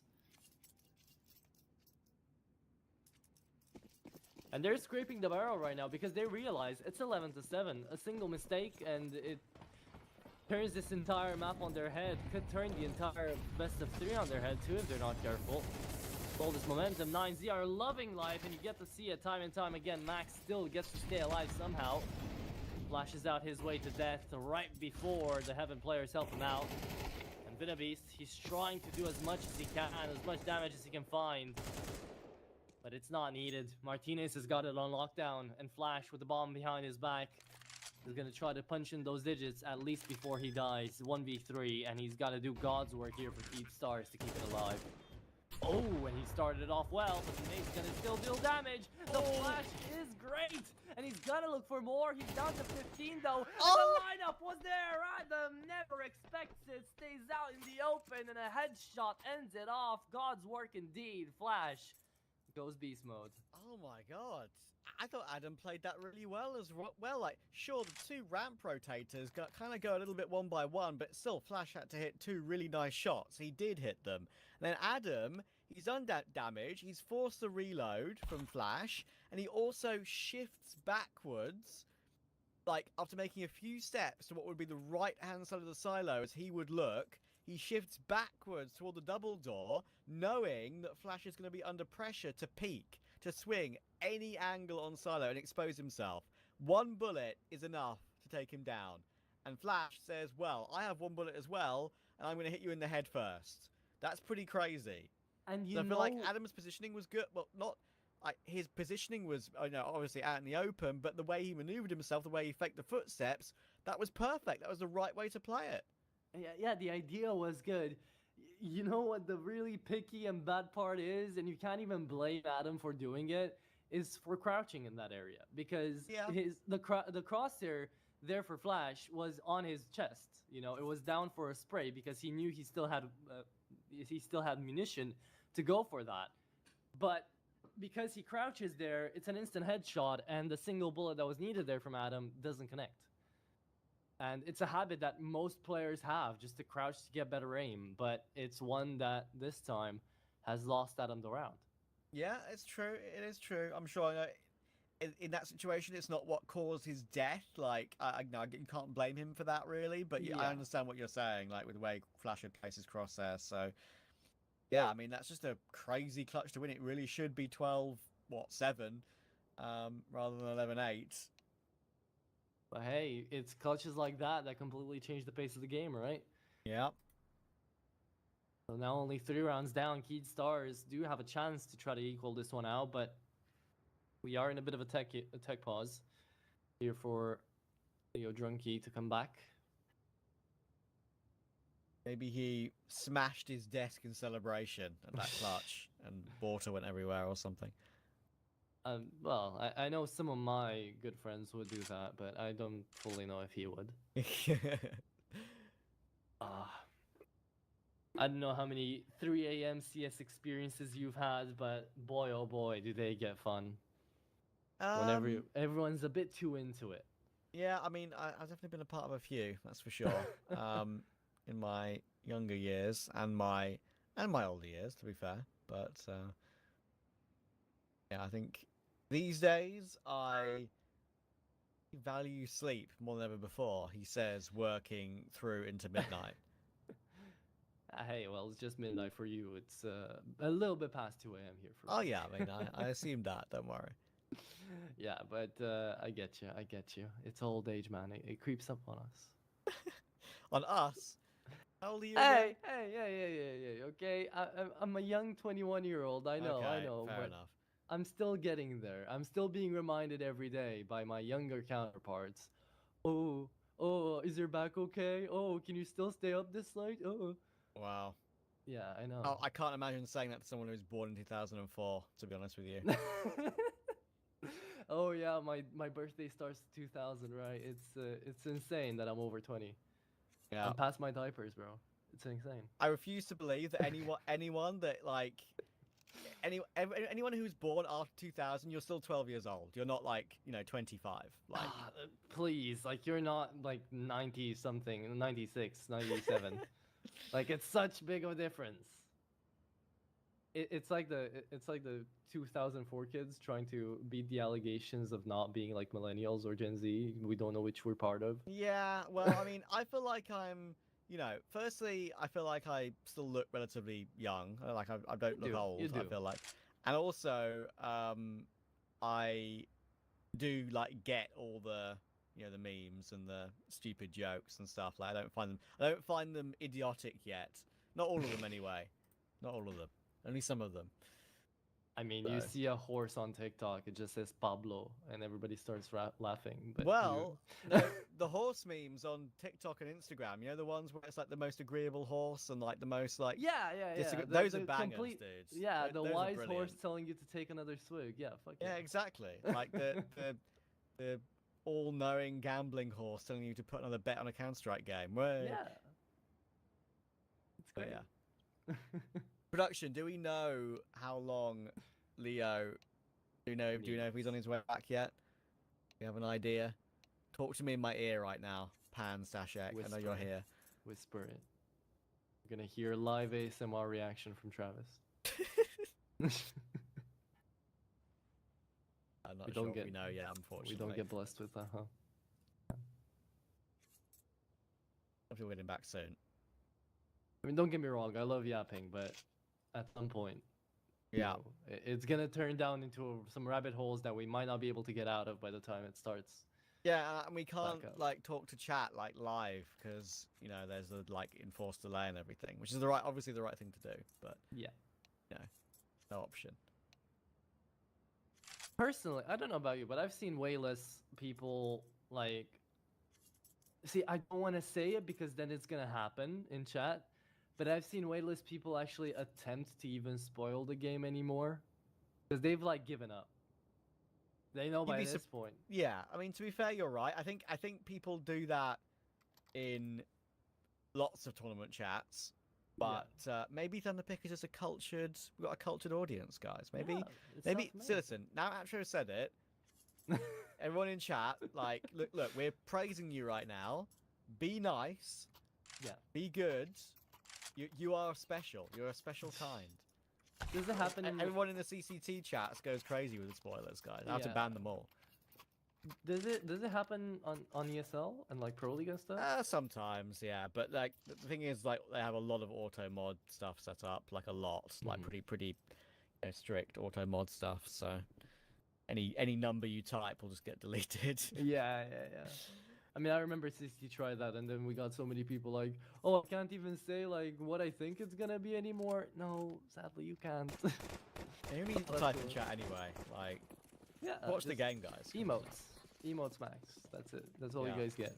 Anyways, we get a game. Woo! Let's go. 11-8.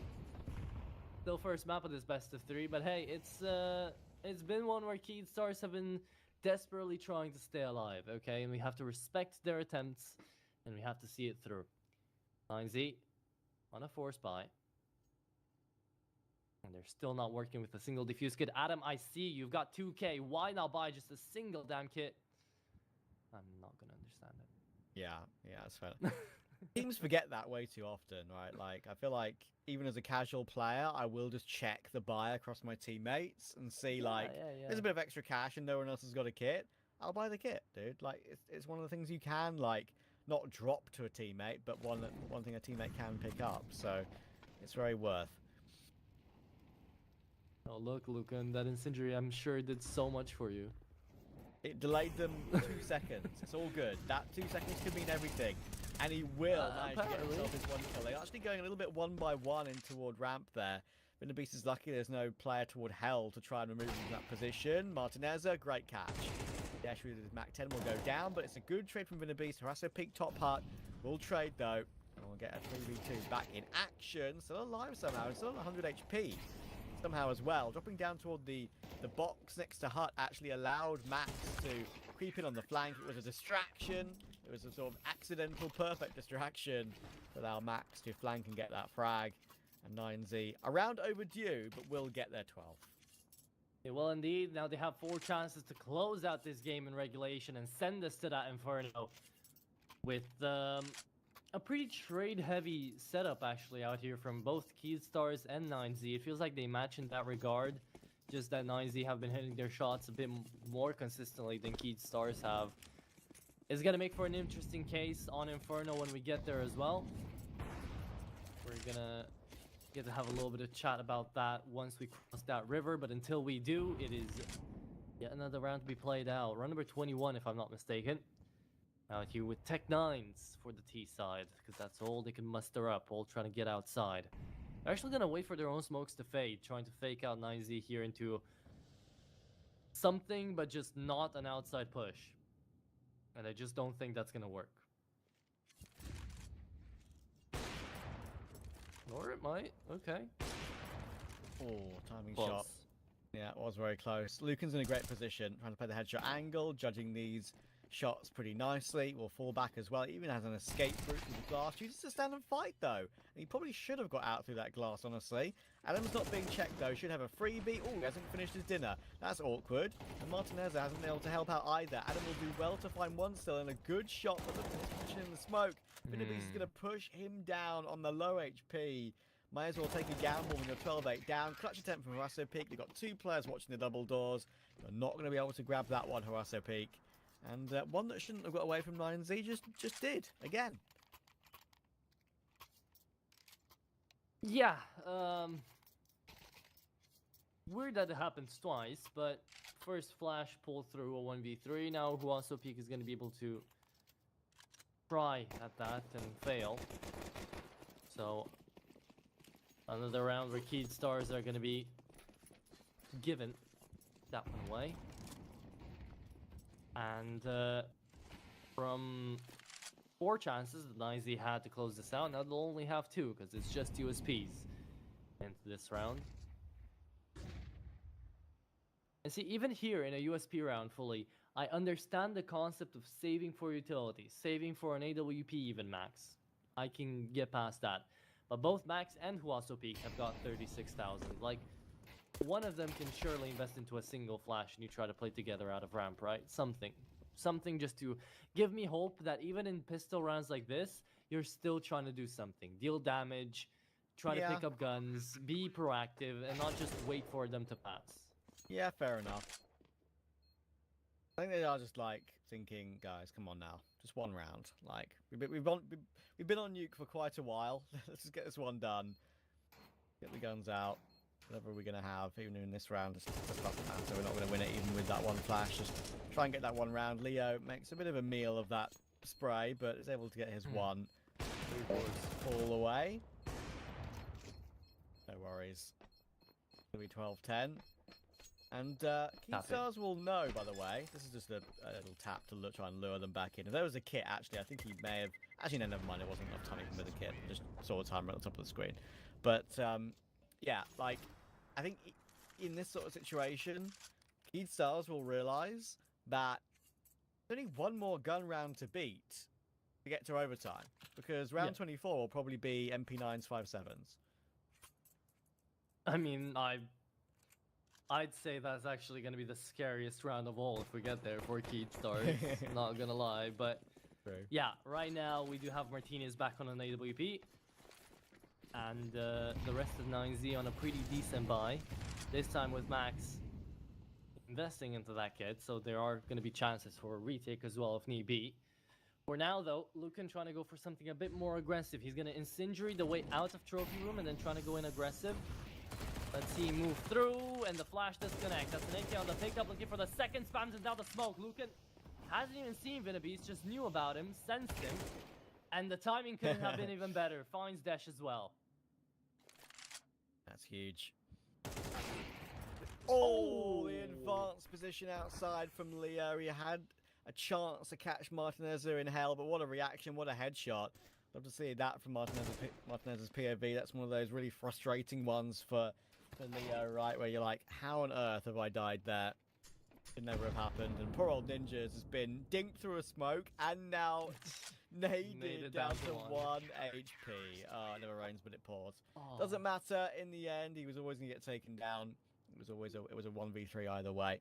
9Z will clinch the map 13-10. They get over the line on their own pick of nuke. It's Inferno up next. They do look like the better team overall, as they should be, with that name value, of course, as the organisation and the players. To see if they can keep that up going into a map which is maybe not as favoured for them.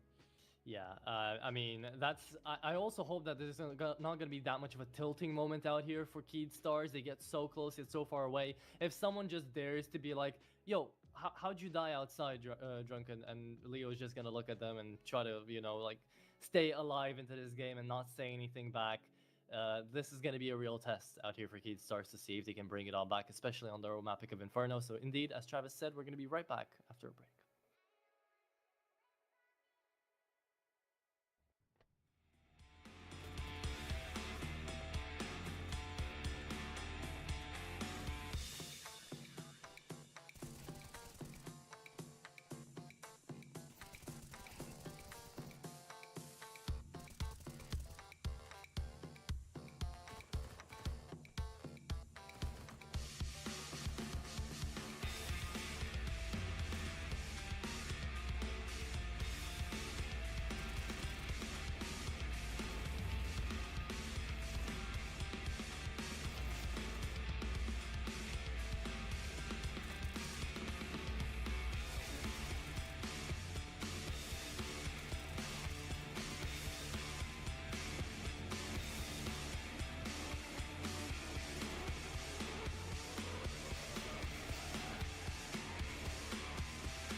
Inferno! 9Z. Do you think they can do it in 2, Atra? I sure don't know. I sure hope so. But, I mean, nuke was decently close. All things considered, even though it didn't necessarily feel like it on the server, Keyed Stars had like 3 separate comeback attempts of like 3 rounds each to try to just make that scoreline a bit closer. And they halfway succeeded. So, I don't know, if they get a couple more chances of like those, maybe they can take their own map pick away. I genuinely can't say. What I can say is that the pistol round is underway, and that flash dealt nothing towards the CT side, because Huaso, Peak, and Martinez just shut it all down in a 2v5. That was surprisingly easy. But sure it wasn't really. 9Z had to hold on to that one pretty hard. They only had 1 kill against them, of course, from ninjas, but it's those dualies that can often just do so much work, man. I think it's the classic thing of when you have the dualies in the Kevlar boosted up, I just feel like you can take on the world on a pistol round. Much confidence. Martinez are getting 3. And, yeah, also not buying anything in this following round either. They're figuring out what's coming up next before he buys anything at all, before he makes that decision. Actually playing patiently on that one before he makes that call, whether he feels like he needs to get an MP9 or whatever. Also, Peak is going to get a couple of kills as well. Martinez will not go for anything, and we can also Peak to clean it all up. Adam got 2, also Peak got 3. Martinez will pick up the fallen MP9 now and drop it over to a teammate to buy the AWP himself. Let's see if Luke and Max are allowed to play this round, or if they've got to wait for the next one too. 9Z off to a good start. Keyed Stars, even though they did technically not have an investment for 2 rounds straight, still going to be rocking up with a couple of these limited utility buys and a single Galil on flash. So,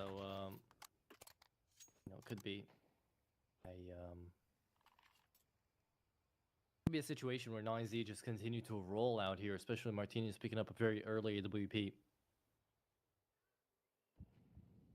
Gonna keep a flow disadvantage.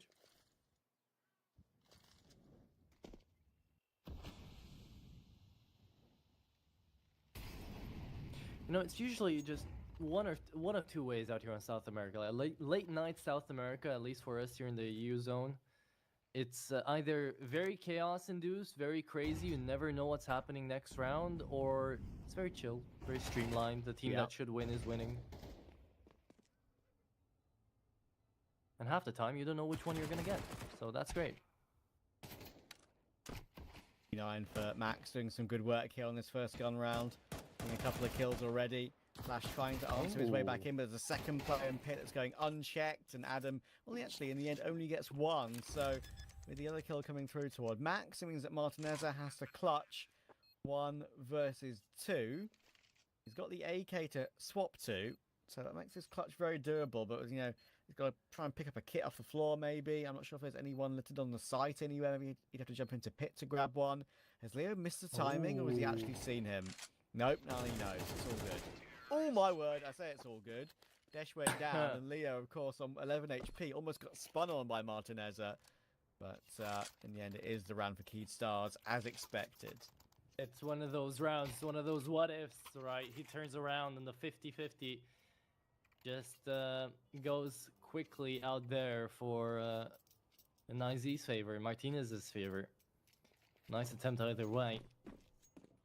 But with that being the case, will be a forced investment coming through from the CZ side. Another AWP being brought out here by Martinez. And this is a bit scary, because on CT side Inferno, I'm definitely not an advocate for the AWP, but it seems like Martinez is. And he is going to connect that first shot onto Dash on the lineup, actually, for the ramp player. Pushing out towards Banana. Gets the timing, takes him down. The MP9 gets traded out by Adam.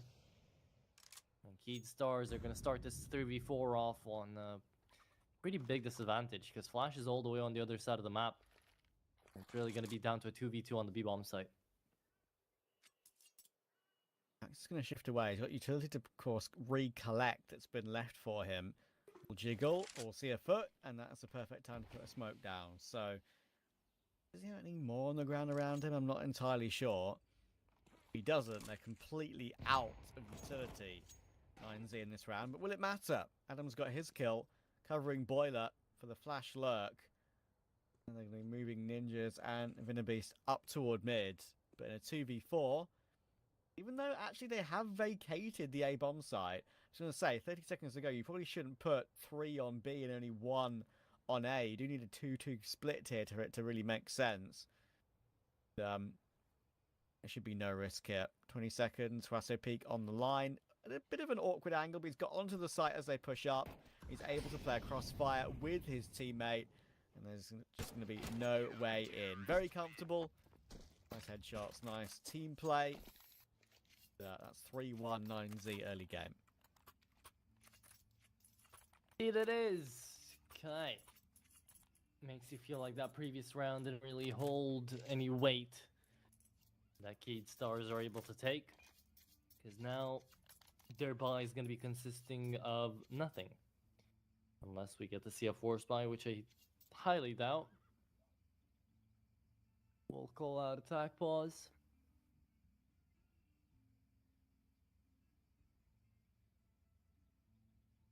I mean, so far, so good out here for 9Z. They're definitely hitting their shots. Just down to the time and place.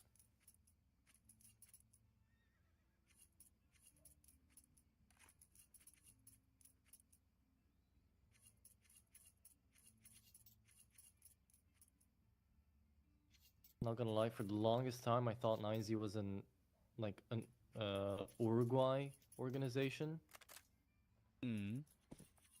Realized literally a couple of days ago that they're Argentinian. Okay. But well, like, you're not that far off. Yeah, I'm not that far off. And I feel like my reasoning makes sense because they're the only team that actually get Uruguayan players. I feel like I haven't seen any other team get startup Uruguayan members. Like, they got DGT out, they got Max out. We see Zoc, right? And he's the only one really that's been like around BESTIA, for example, for most of his career, right? So kind of the only one alongside DGT and Max. Max is now the longest standing member, of course. It's been, he's kind of lost to his original 9Z brethren over 5 years on the team now for Max. 800 maps played for the roster, for the organization, I should say. Yeah, that's a hell of a lot. The longest standing member by over 4 years, actually, which is pretty crazy. Rasso Peak and Martinez are both joined at a similar time, just over a year and a half ago. He joined at 21. Max joined at 21. He's 26 now. Yeah. He's not a one club man, but he's near as damn it. What do you reckon? Still a one club man? He is, isn't he? Like one of the few that is. Dorato. Yeah, one team. February 2018 to the present day. There's not that many. No. Dorato the Totti of loyalty. Counter-Strike. Yeah. Who do you reckon is the oldest still playing player right now in any pro team? Well, let's see this round first, and then you can cook up your roster. Through. There you go. Ninjas denies him actually on the entry, spamming through the smoke away. Rasso Peak makes his presence known though, and we get a little bit of lag. We don't know what happens next, but what we do know is that 9Z have lost control over the bomb site, and seeing as Adam was already dead, they're gonna pull the plug, even though the HP values are really low out there for Cade Stars.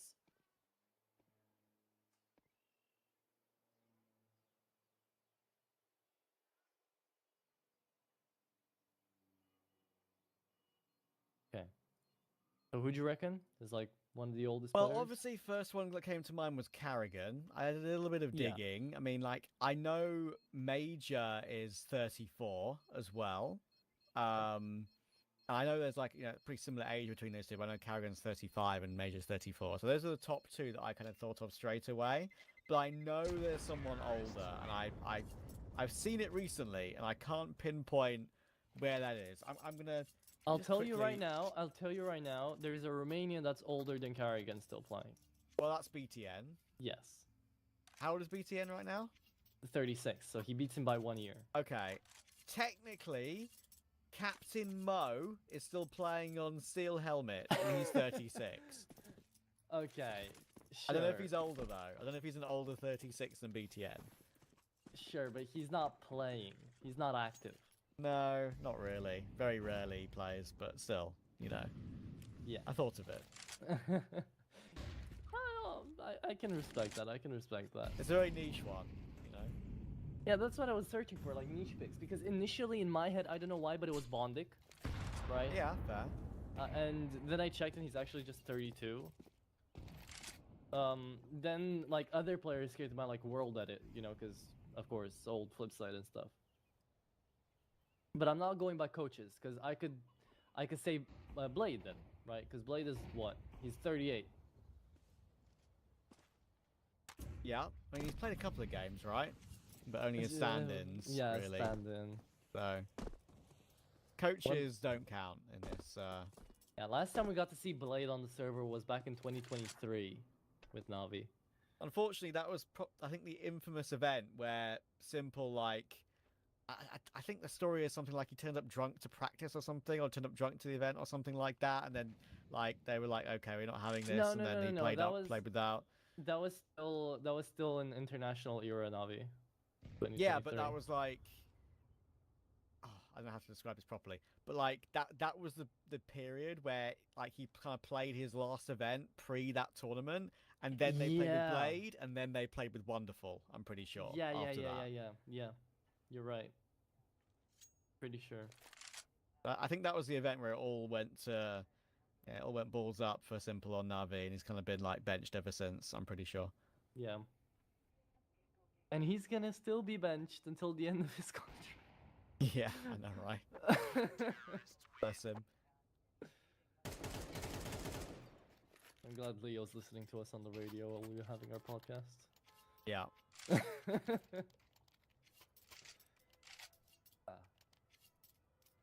How do you feel about JL and that whole thing? Did you watch the YouTube video? It's total. I did, yeah. I think it makes total sense. Like, look, he just got married. He's won a major. He's been an MVP at some big events. It's now a new stage of his life. Take a break. He can have like, he's totally within his rights to have 6 months, 3 to 6 months of just chilling. Yeah. Enjoy time with his new wife, and just enjoy life for a bit and refresh and recharge. Yeah, but we forget, like, JL started in 2020, and not only did he start in 2020, he was, like, not really that into it in 2020. Like, I think Edward and, like, Juan Flatro made, like, a mock-up team to join, like, 2 tournaments, and then he just kind of got stuck, because he got shown in the real world, in, like, the tier 2, tier 3 space. And he just stuck around.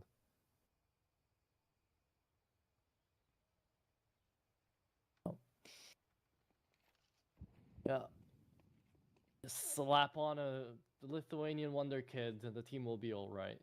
Jagus from Navi Junior. Yeah. This round's over.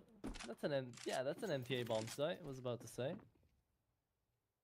NZ have been doing pretty fine in this game. Don't need to throw all their eggs into this retake. Just save with 3 players. Keep the 2 AKs. Keep the AWP. Go again. It's just a bit of a normal round for Keydstars. They get the opening. They go toward A. They get the entry kill. No, nothing too special overall. Yeah, but it's nothing too special. Or at the very least, that's what they want us to think, because every single round that they managed to win has been on that A-bomb site. So clearly, 9Z are struggling with something on that side of the map. Been 3 rounds in a row. Like, B has been pretty unbreachable, so they shift their focus to somewhere else.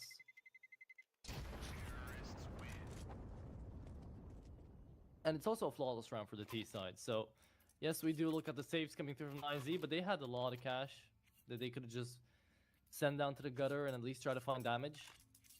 Which they didn't. I understand, it's an AWP, it's 2 AKs, sure. But now because of that, you're giving Keydstars a chance here to build up a lot of economy. So we'll see if it's a mistake or not. In Roundo number 9. Ooh, that's a mess. Going for something aggressive towards second mid, and he actually did get that headshot towards back. Has he been able to get out? No, he's going all the way through. And why not now? Because unfortunately, Max has died over toward B. He, took a nade to the chest as he was trying to fall back. It's pretty easy for him to get taken down, sadly. And, yeah, now they've completely lost the B bomb site. This is going to be a very difficult retake. But the thing is, it's been so quick, their push toward B. And they've got, banana control with Adam S. This makes this retake definitely worth it because they've still got so much utility. They can still work their way back into this one. It's still very difficult. It's never easy going into all these sort of retakes. We've got a couple of players in the open. There's a peek with one. He's managed to flick up for two. No bullets for the third, but there's a trade from Lucas. It's working out until Vinavy steps up. 19 HP. Trying to find Martinez on the defuse. But he hasn't got it in time. They both die. Everyone dies. And it's a Canids round. Second too late there for Martinez to get into the bomb, but it was a very nice attempt. Vinabeast, good hold as well, coming through from Banana. Thought for a reason that he got more than 2 kills, but apparently he did only find 2 of those kills. Either way, should have killed Martinez there too. Flamengo with that Glock could have gotten close. 5-4. Canids Stars are gonna keep this one close, but then again, 9Z. We're always going to be a bit hard-pressed about the CT side, right? All they want to do is get out safe, maybe a 7-5, maybe a 6-6. They don't really mind, because on this map, with the little that they've played, they would prefer to, well, actually stay out here on the CT side. On T side round, they've only got 41.2% win rate. But out of 2 maps only, I'm not going to say that that's enough to give me what I need to decide this.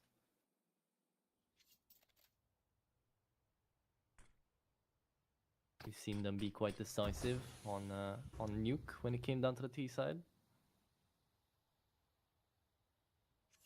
Yeah, for sure.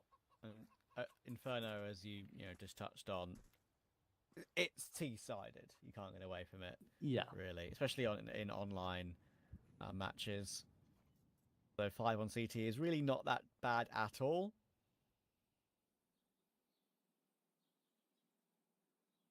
Could be better though. Always could be better. Never say never.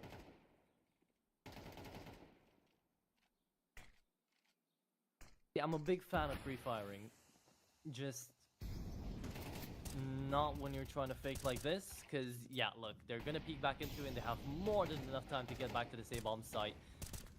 The moment you get to see the bomb being spotted out as well, they immediately start to just crunch back up. 10 seconds, no way for Vinabeast to get anything done in this round.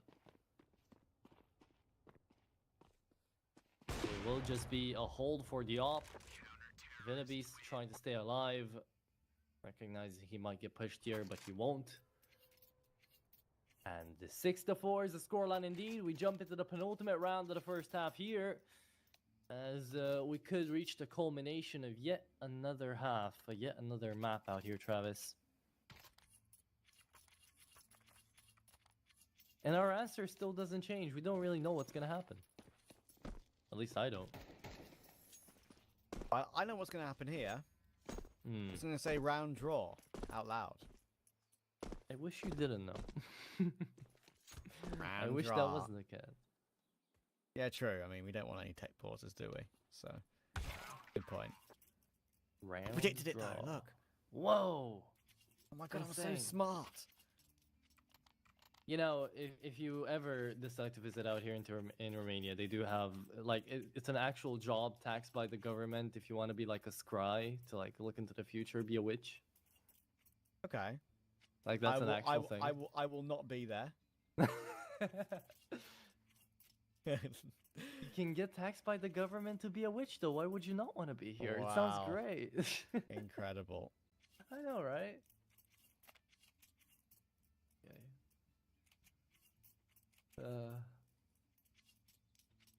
Look, man, we gotta make our bread somehow. Whether it be dark magic or CS commentary. Not that far away.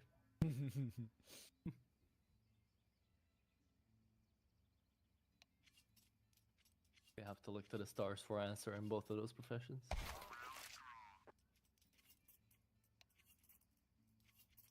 Okay. Round draw got hurt again, so hopefully we're gonna hear the bots spam in the chat. That is 3, 2, 1, ready to go.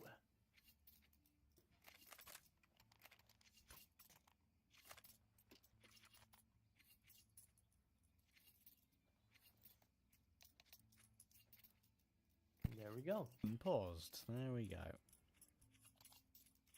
Can Keyed Stars get ourselves an even half somehow?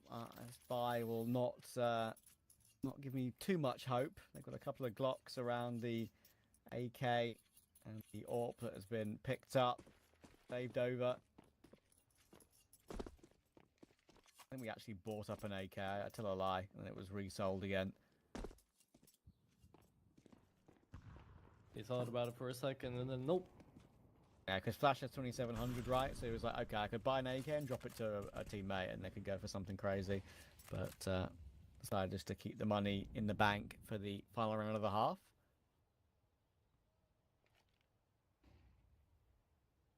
See, the problem with that is that you essentially throw this round and you say bye-bye to it. At which point 9Z picking up a 7-round lead out here onto CT side Inferno. They'll be more than happy to. Especially how much we've seen Martinez actually force invest the AWP as well. Once he's going to swap on over to that T side, he'll have a much better time of it. Especially Desh only connecting a single kill in 11 of these rounds.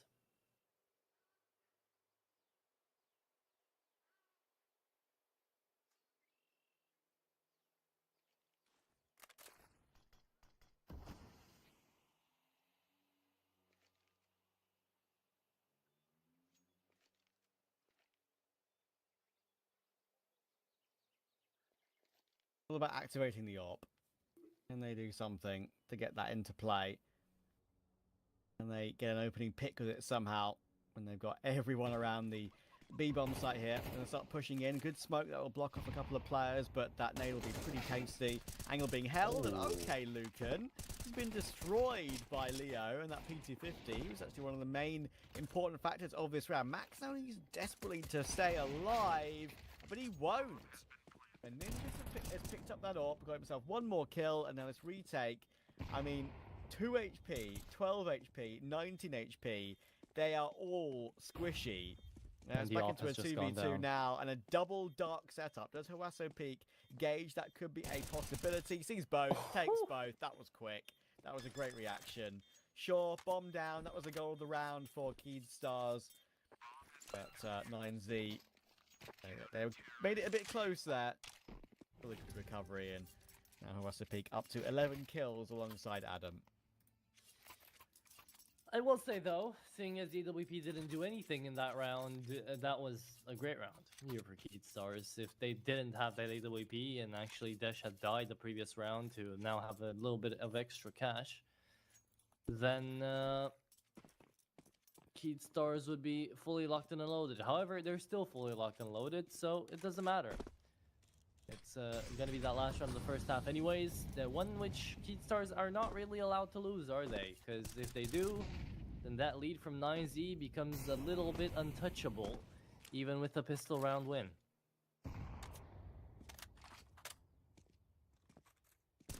We've got to be very aware of the consequences of this round, and it looks like they're going to go for a 1-1-3 setup, trying to just peek a little bit in towards this banana side, gain a little bit of advantage, information, and Lucan for a little bit of treachery out here to Adam.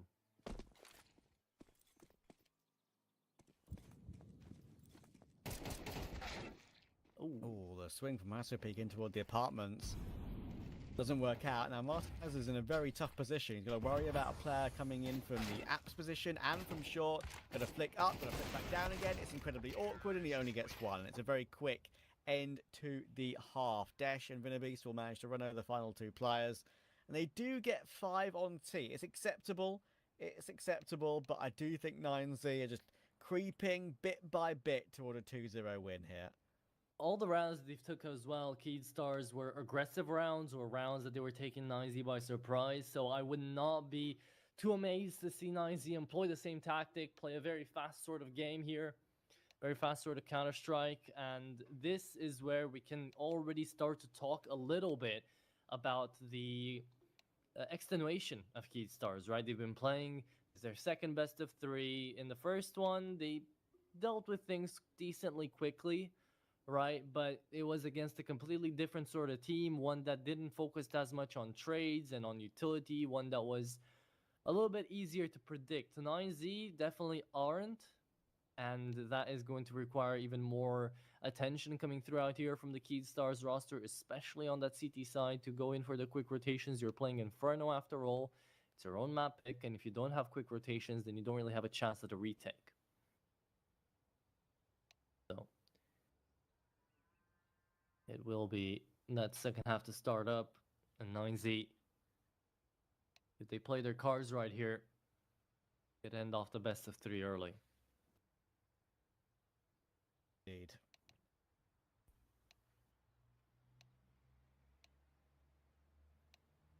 Solid half across the board from the 9Z's players, everyone sort of delivering at the at a certain moment. You can tell Martinez, if you didn't know coming into the game who the AWPer was, you can kind of tell solely by his KD. Extra saves from him. Going 9 and 3 with a 3 KD overall. Won't be the AWPer for long though. Yeah, I mean, maybe. It's only a rumor, but I think it's Sheep Esports. I'll give them a shout out. They're usually pretty reliable. They don't get many things wrong. And I know it's been, you know, rumored for a long time that Gentlemates, the French org, have been looking to try and get into Counter-Strike. People have kind of expected them to pick up 3D Max, for example, right? But yeah, it looks like they're looking to try and just get a bit of a grasp of the scene and get a handlehold with the VRS core. That is the rumor that Mr. Dodo moving on now from the Iberian Soul roster. That Iberian Soul are going to take in Martineza when they are bought out by Gentlemates. They bought out, signed by Gentlemates. Iberian Soul, I believe, are an unorged project after moving on from Movistar Koi. So, you know, free. It's always maybe Spanish is a little bit easier to understand than French. This is fun though.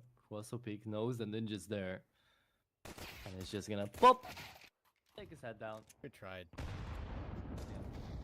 It's pretty awkward there for Ninjas. I mean, he's having a pretty rough game overall, going 6 and 10, not awful, but you know, to have that angle for the leg to be so clearly obvious, it's almost like it was a bait, but it wasn't a bait, and you know, surprising just to be happy to sit there in the open like that, missing the timing, and will easily be pre-fired out of the round. Thankfully, teammate Leo will make sure he only gets that one. Vinner has now spotted the push through Arch. 3 players are going to try and rush him down. It's going to be very awkward. Hopping away is probably the right way to go about things. And they realise they shouldn't try and chase him down because there'll be more where that came from.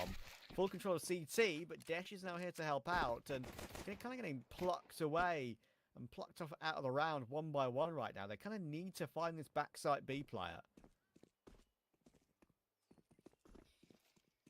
Let's see if they'll be able to, because Leo's still in the dark out here, and he's going to be able to deny the bomb planter. Finds another headshot, looks for the last, gets a little help from CT spawn.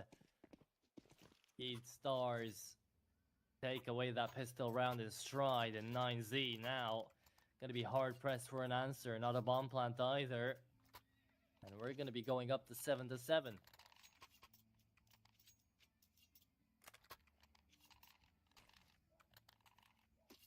A little bit of talk from ping pong, from table tennis. For those that know, whenever you equal out, you kind of say that you played for nothing. Maybe for some out here on CS, it might feel like that as well. I do enjoy a bit of table tennis. It's not something that I play as much as I kind of wanted to in my life, really. Used to play a little bit on the weekend every now and then when there were ping pong tables at some LAN events that I've worked at, in like the green room. I've always taken the opportunity to play with a couple of colleagues. Other than that, it's fun. It's fun. I want to It's play just more. it's just not fun when you're growing up and you're playing it like semi-professionally with a coach and everything, and you get scoliosis because of it. I can tell you from experience. Wow. Okay. Yeah, that's it's not the hours and hours that I stayed cooped up on a chair cooking at my PC. It was the goddamn ping pong. But wow, what can you do? It is what it is. I love that though. If you guys are looking to pick up an underrated sport, Chinese ping pong, go crazy. Either way, that's going to be one good headshot coming out of Waso Peak. And with 30 seconds left, they want to get into the same bomb site. Going to be a two-man defense that they have to get through, but if they do, that's the round over. Grenade onto Moto. It's not going to deal any damage. And a 1v1 up against the Glock. Desh is going to get headshotted in from apartments as well. Should be another player about to find a kill. Adam S only good for one, and Lucan now struggles to get to the bomb.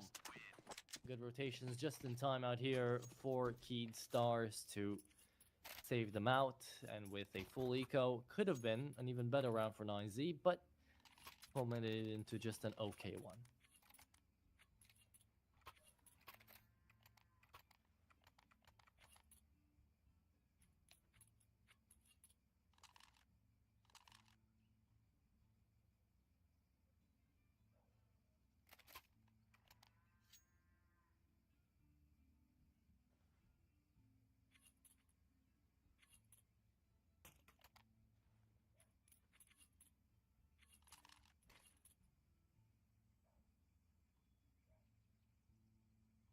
Okay.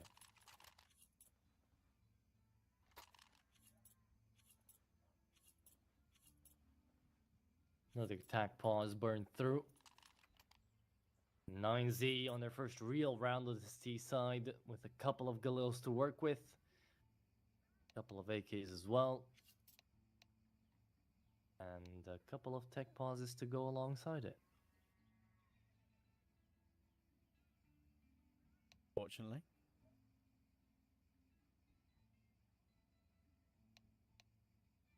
It happens, but we're locked at 7-all, as you saying, and I think Keyed Stars will be quite happy that they're in this kind of position right now. They got a little bit closer, right, on nuke. They had an opportunity to maybe take it to around 24, but 9Z just pulled away at the very end. Losing maps like this and making these sort of series overly difficult for themselves is something that has kind of been 9Z's unfortunate hallmark for a little while now, of course. Changing their roster a little bit, dropping down to the lower tiers in South America, to this gauntlet of matches you have to play to get sort of a relevant VRS core again. It can be difficult. So, they need to make sure they get through this sort of game cleanly. They do.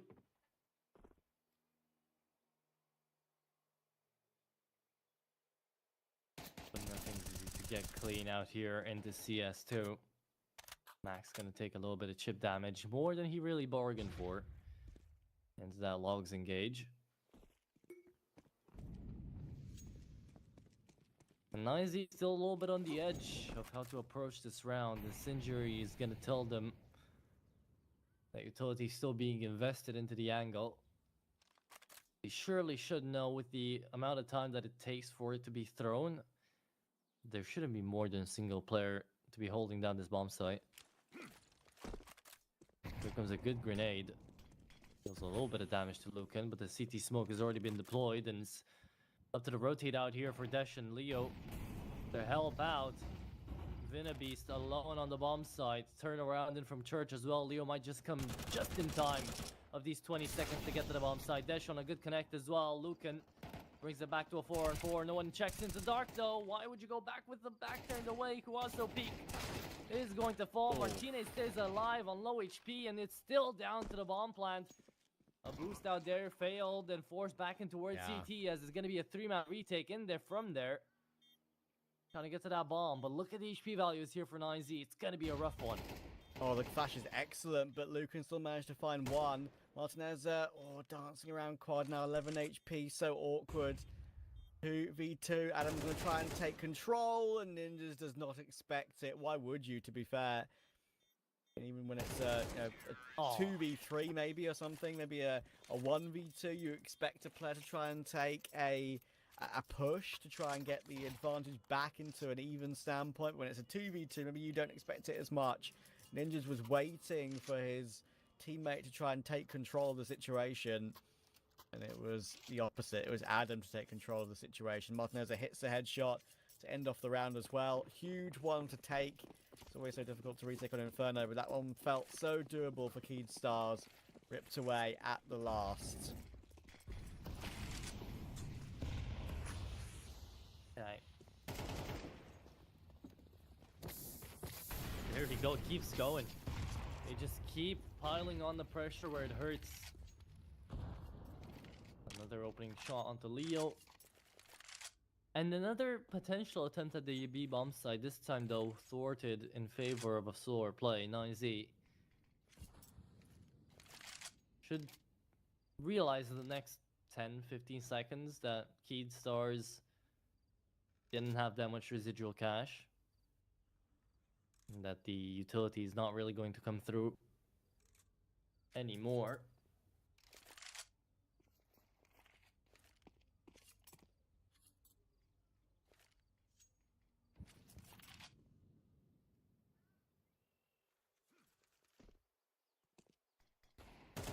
Now going into all four, technically. With a distant CT player, who've been happy to play confident with the peak though, and now they've relaxed the situation.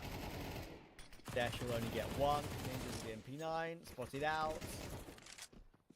And as you pointed out, this was their full force. So they're going to lose everything here. It's going to be 9-7. It should be 10-7. Once again, when the game gets a little bit tighter, 9Z just have that extra gear to shift into to keep them at arm's length. Yes, indeed. The 9-7 should turn double digits, and we turn our focus back to the previous map. It really does feel like every single time we do just watch repeats of what we saw previously, but that's just the best way that we can attribute what's going on to what happened by comparing it. And right now, Canids Stars definitely having those moments where they're trying to come back into the game, yet I don't believe they had full control over 9Z even once during this entire best of 3 so far. The game just hasn't felt in their hands like it did in the previous best of 3. So, just goes to show the difference of level, right? That they've just been playing against and that they're playing up against now.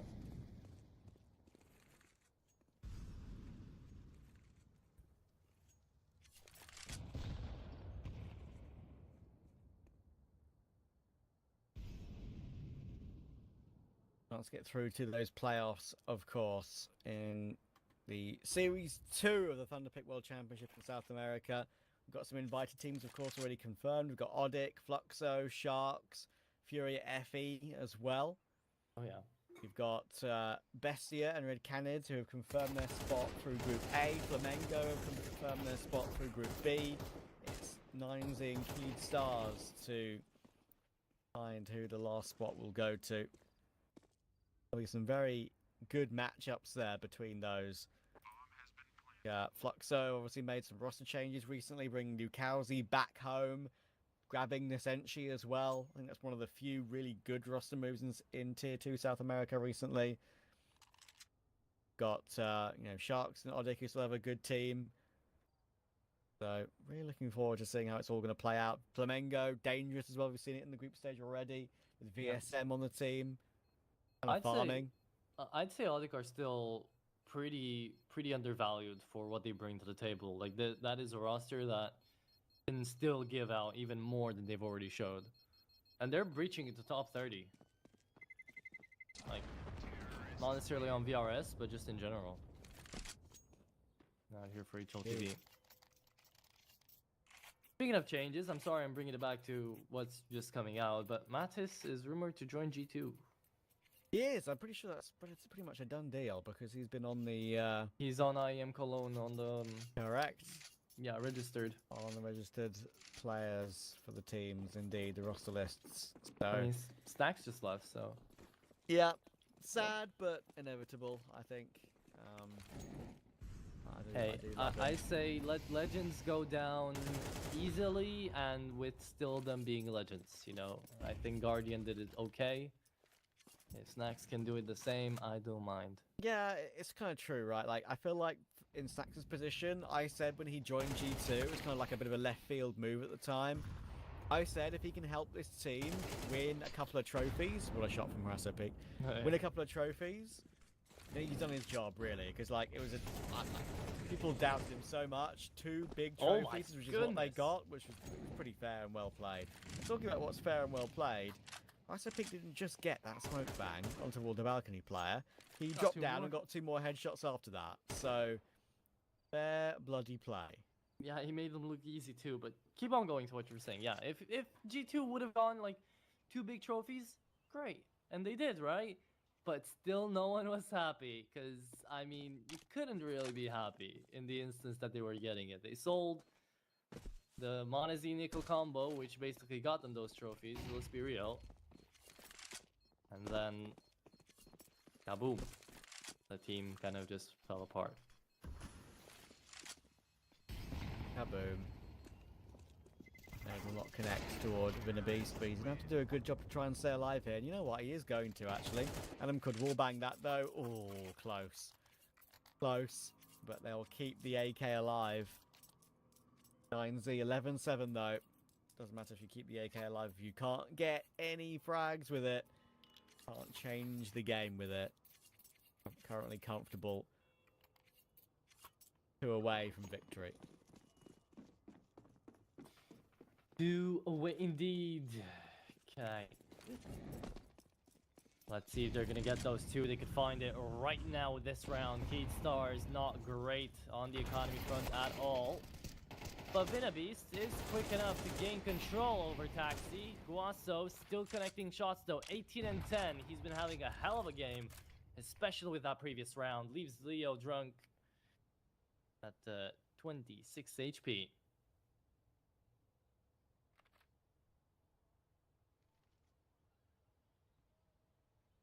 It is going to be leaving us to watch a pretty interesting scenario about to unfold, a 4v4, and we go into the Stay-Warm site with virtually 0 information from 9Z. With a lot of utility still in play. Waiting for either Adam or Martinez to go down here.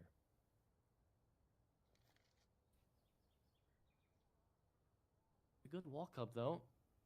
And Max has got a timing as well. They can just pop through with this apps play. Thankfully for Flash, he realizes that Martinez are setting up utility and will look to try and swing around or catch him easily. Actually, there's still this triple short setup. The Molotov will try and stop them, but there's too many players there.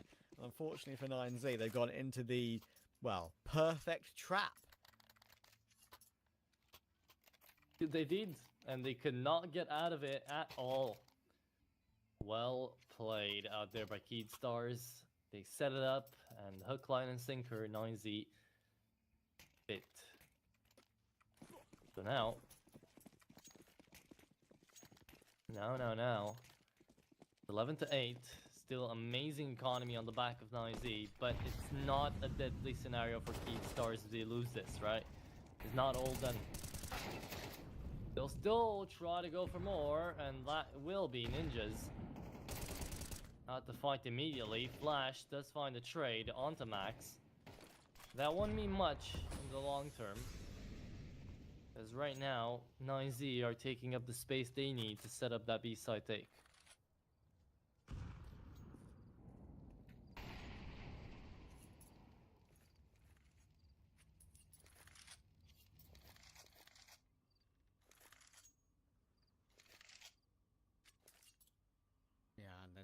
Again, they're going into somewhat of the stack, which is catch them off guard. We have a couple of players playing anti-flash though, and in a position to deliver, and there we go.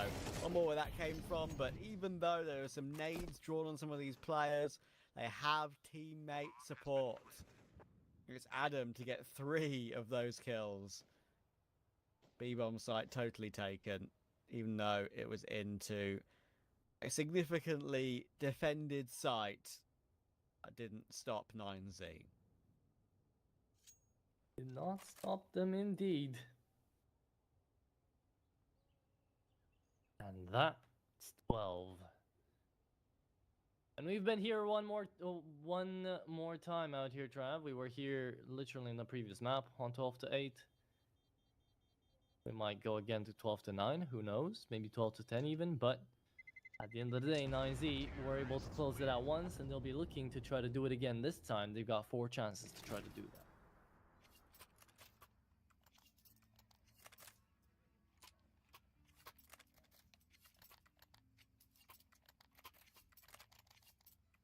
At least if you're keyed, you do have a somewhat of a buy to work with on this to defend against match points. 3 M4s, FAMAS MP9, plenty of util. 9Z creeping ever closer to confirm every single team left in this particular series of Thunderpick South America, and to try and get into that close qualifier, of course. Close qualifier already has multiple teams confirmed in it. Got Legacy from NA Series 1. Got Imperial from South America Series 1. Oh yeah. Yeah, Imperial certainly did look pretty solid with their, of course, new signing SHR. Bringing Cello back to the organization as well from Furia. Revamps going on, of course, around the South American scene. We'll join them. Let's see, the execute might be our last one. Lucan is gonna fall in the middle of the smoke. However, trades are still coming through. Leo, great 2K. Out of his own smoke there, is going to go back, not to get denied by the HE. And we're left in a 2v4 with a replenished CT smoke. Down to this retake. 2 flashes, 2 smokes, 3 smokes even, with one on Leo coming in late. No utility left out here for the T side, so they have to push. They have to keep them on their toes. Adam, he's being really aggressive here, but he does connect on the first, finds the second as well. Adam just needs to stay alive right now. It's a 2-on-2 and the time's ticking. Diffuse kit on flash. He just needs to find the smoke on the bomb site. Oh, and there's the trade. Where's the spray though? Martinez struggles with the rifle, finds the headshot, looks for the last. Is there time? There is no time. This is it. It's 13 to 8, and it finishes off in 2 for this best of 3 to send 9Z to those playoffs directly to the quarterfinals. If 9Z hadn't made the playoffs, it would be a massive failure on their part. Thankfully, they sorted out and figured it out. First map was a little bit of a struggle, got a little bit close, and this one actually got to 7-7 at one point as well, right? Yeah. So it was definitely, not an absolute walk in the park. But they got it done. That's the most important thing, and they can focus on the playoffs. It's going to be really interesting to see how those playoffs go down. I believe they begin tomorrow straight away, right? So, yeah, really excited to see, because there's some great names in there. We've got kind of the best of the rest of Tier 2 South America, as we said, with Red Canids making it through, and alongside Bestia from Group A. We've got the invited teams of Fluxo Sharks and Odic in play, and we've also got Flamengo with VSM on the roster, which is a kind of a fun team to have involved in playoffs as well. So yeah, a lot to look forward to, and I think the right teams won today. I think so as well. All the favorites did manage to go through. Flamengo was definitely a fun one to get to see out here, to go directly into the quarterfinals. But besides that, it's the best of the rest, as you mentioned. Couldn't have really put it into better words. And with that, we will close our series tonight and our broadcast as well. I hope you guys have enjoyed to these 2 best of 3s. A bit of a quicker stream today, but it went out into the night for us. So we are going to have to bid you a farewell and a good night, because we definitely do deserve some well-rested sleep. I hope you guys have enjoyed. My name is Atro, Travis with me. Any closing statements before we send it off? I love Counter-Strike. Hell yeah, we do as well. Good night, boys, and we'll see more.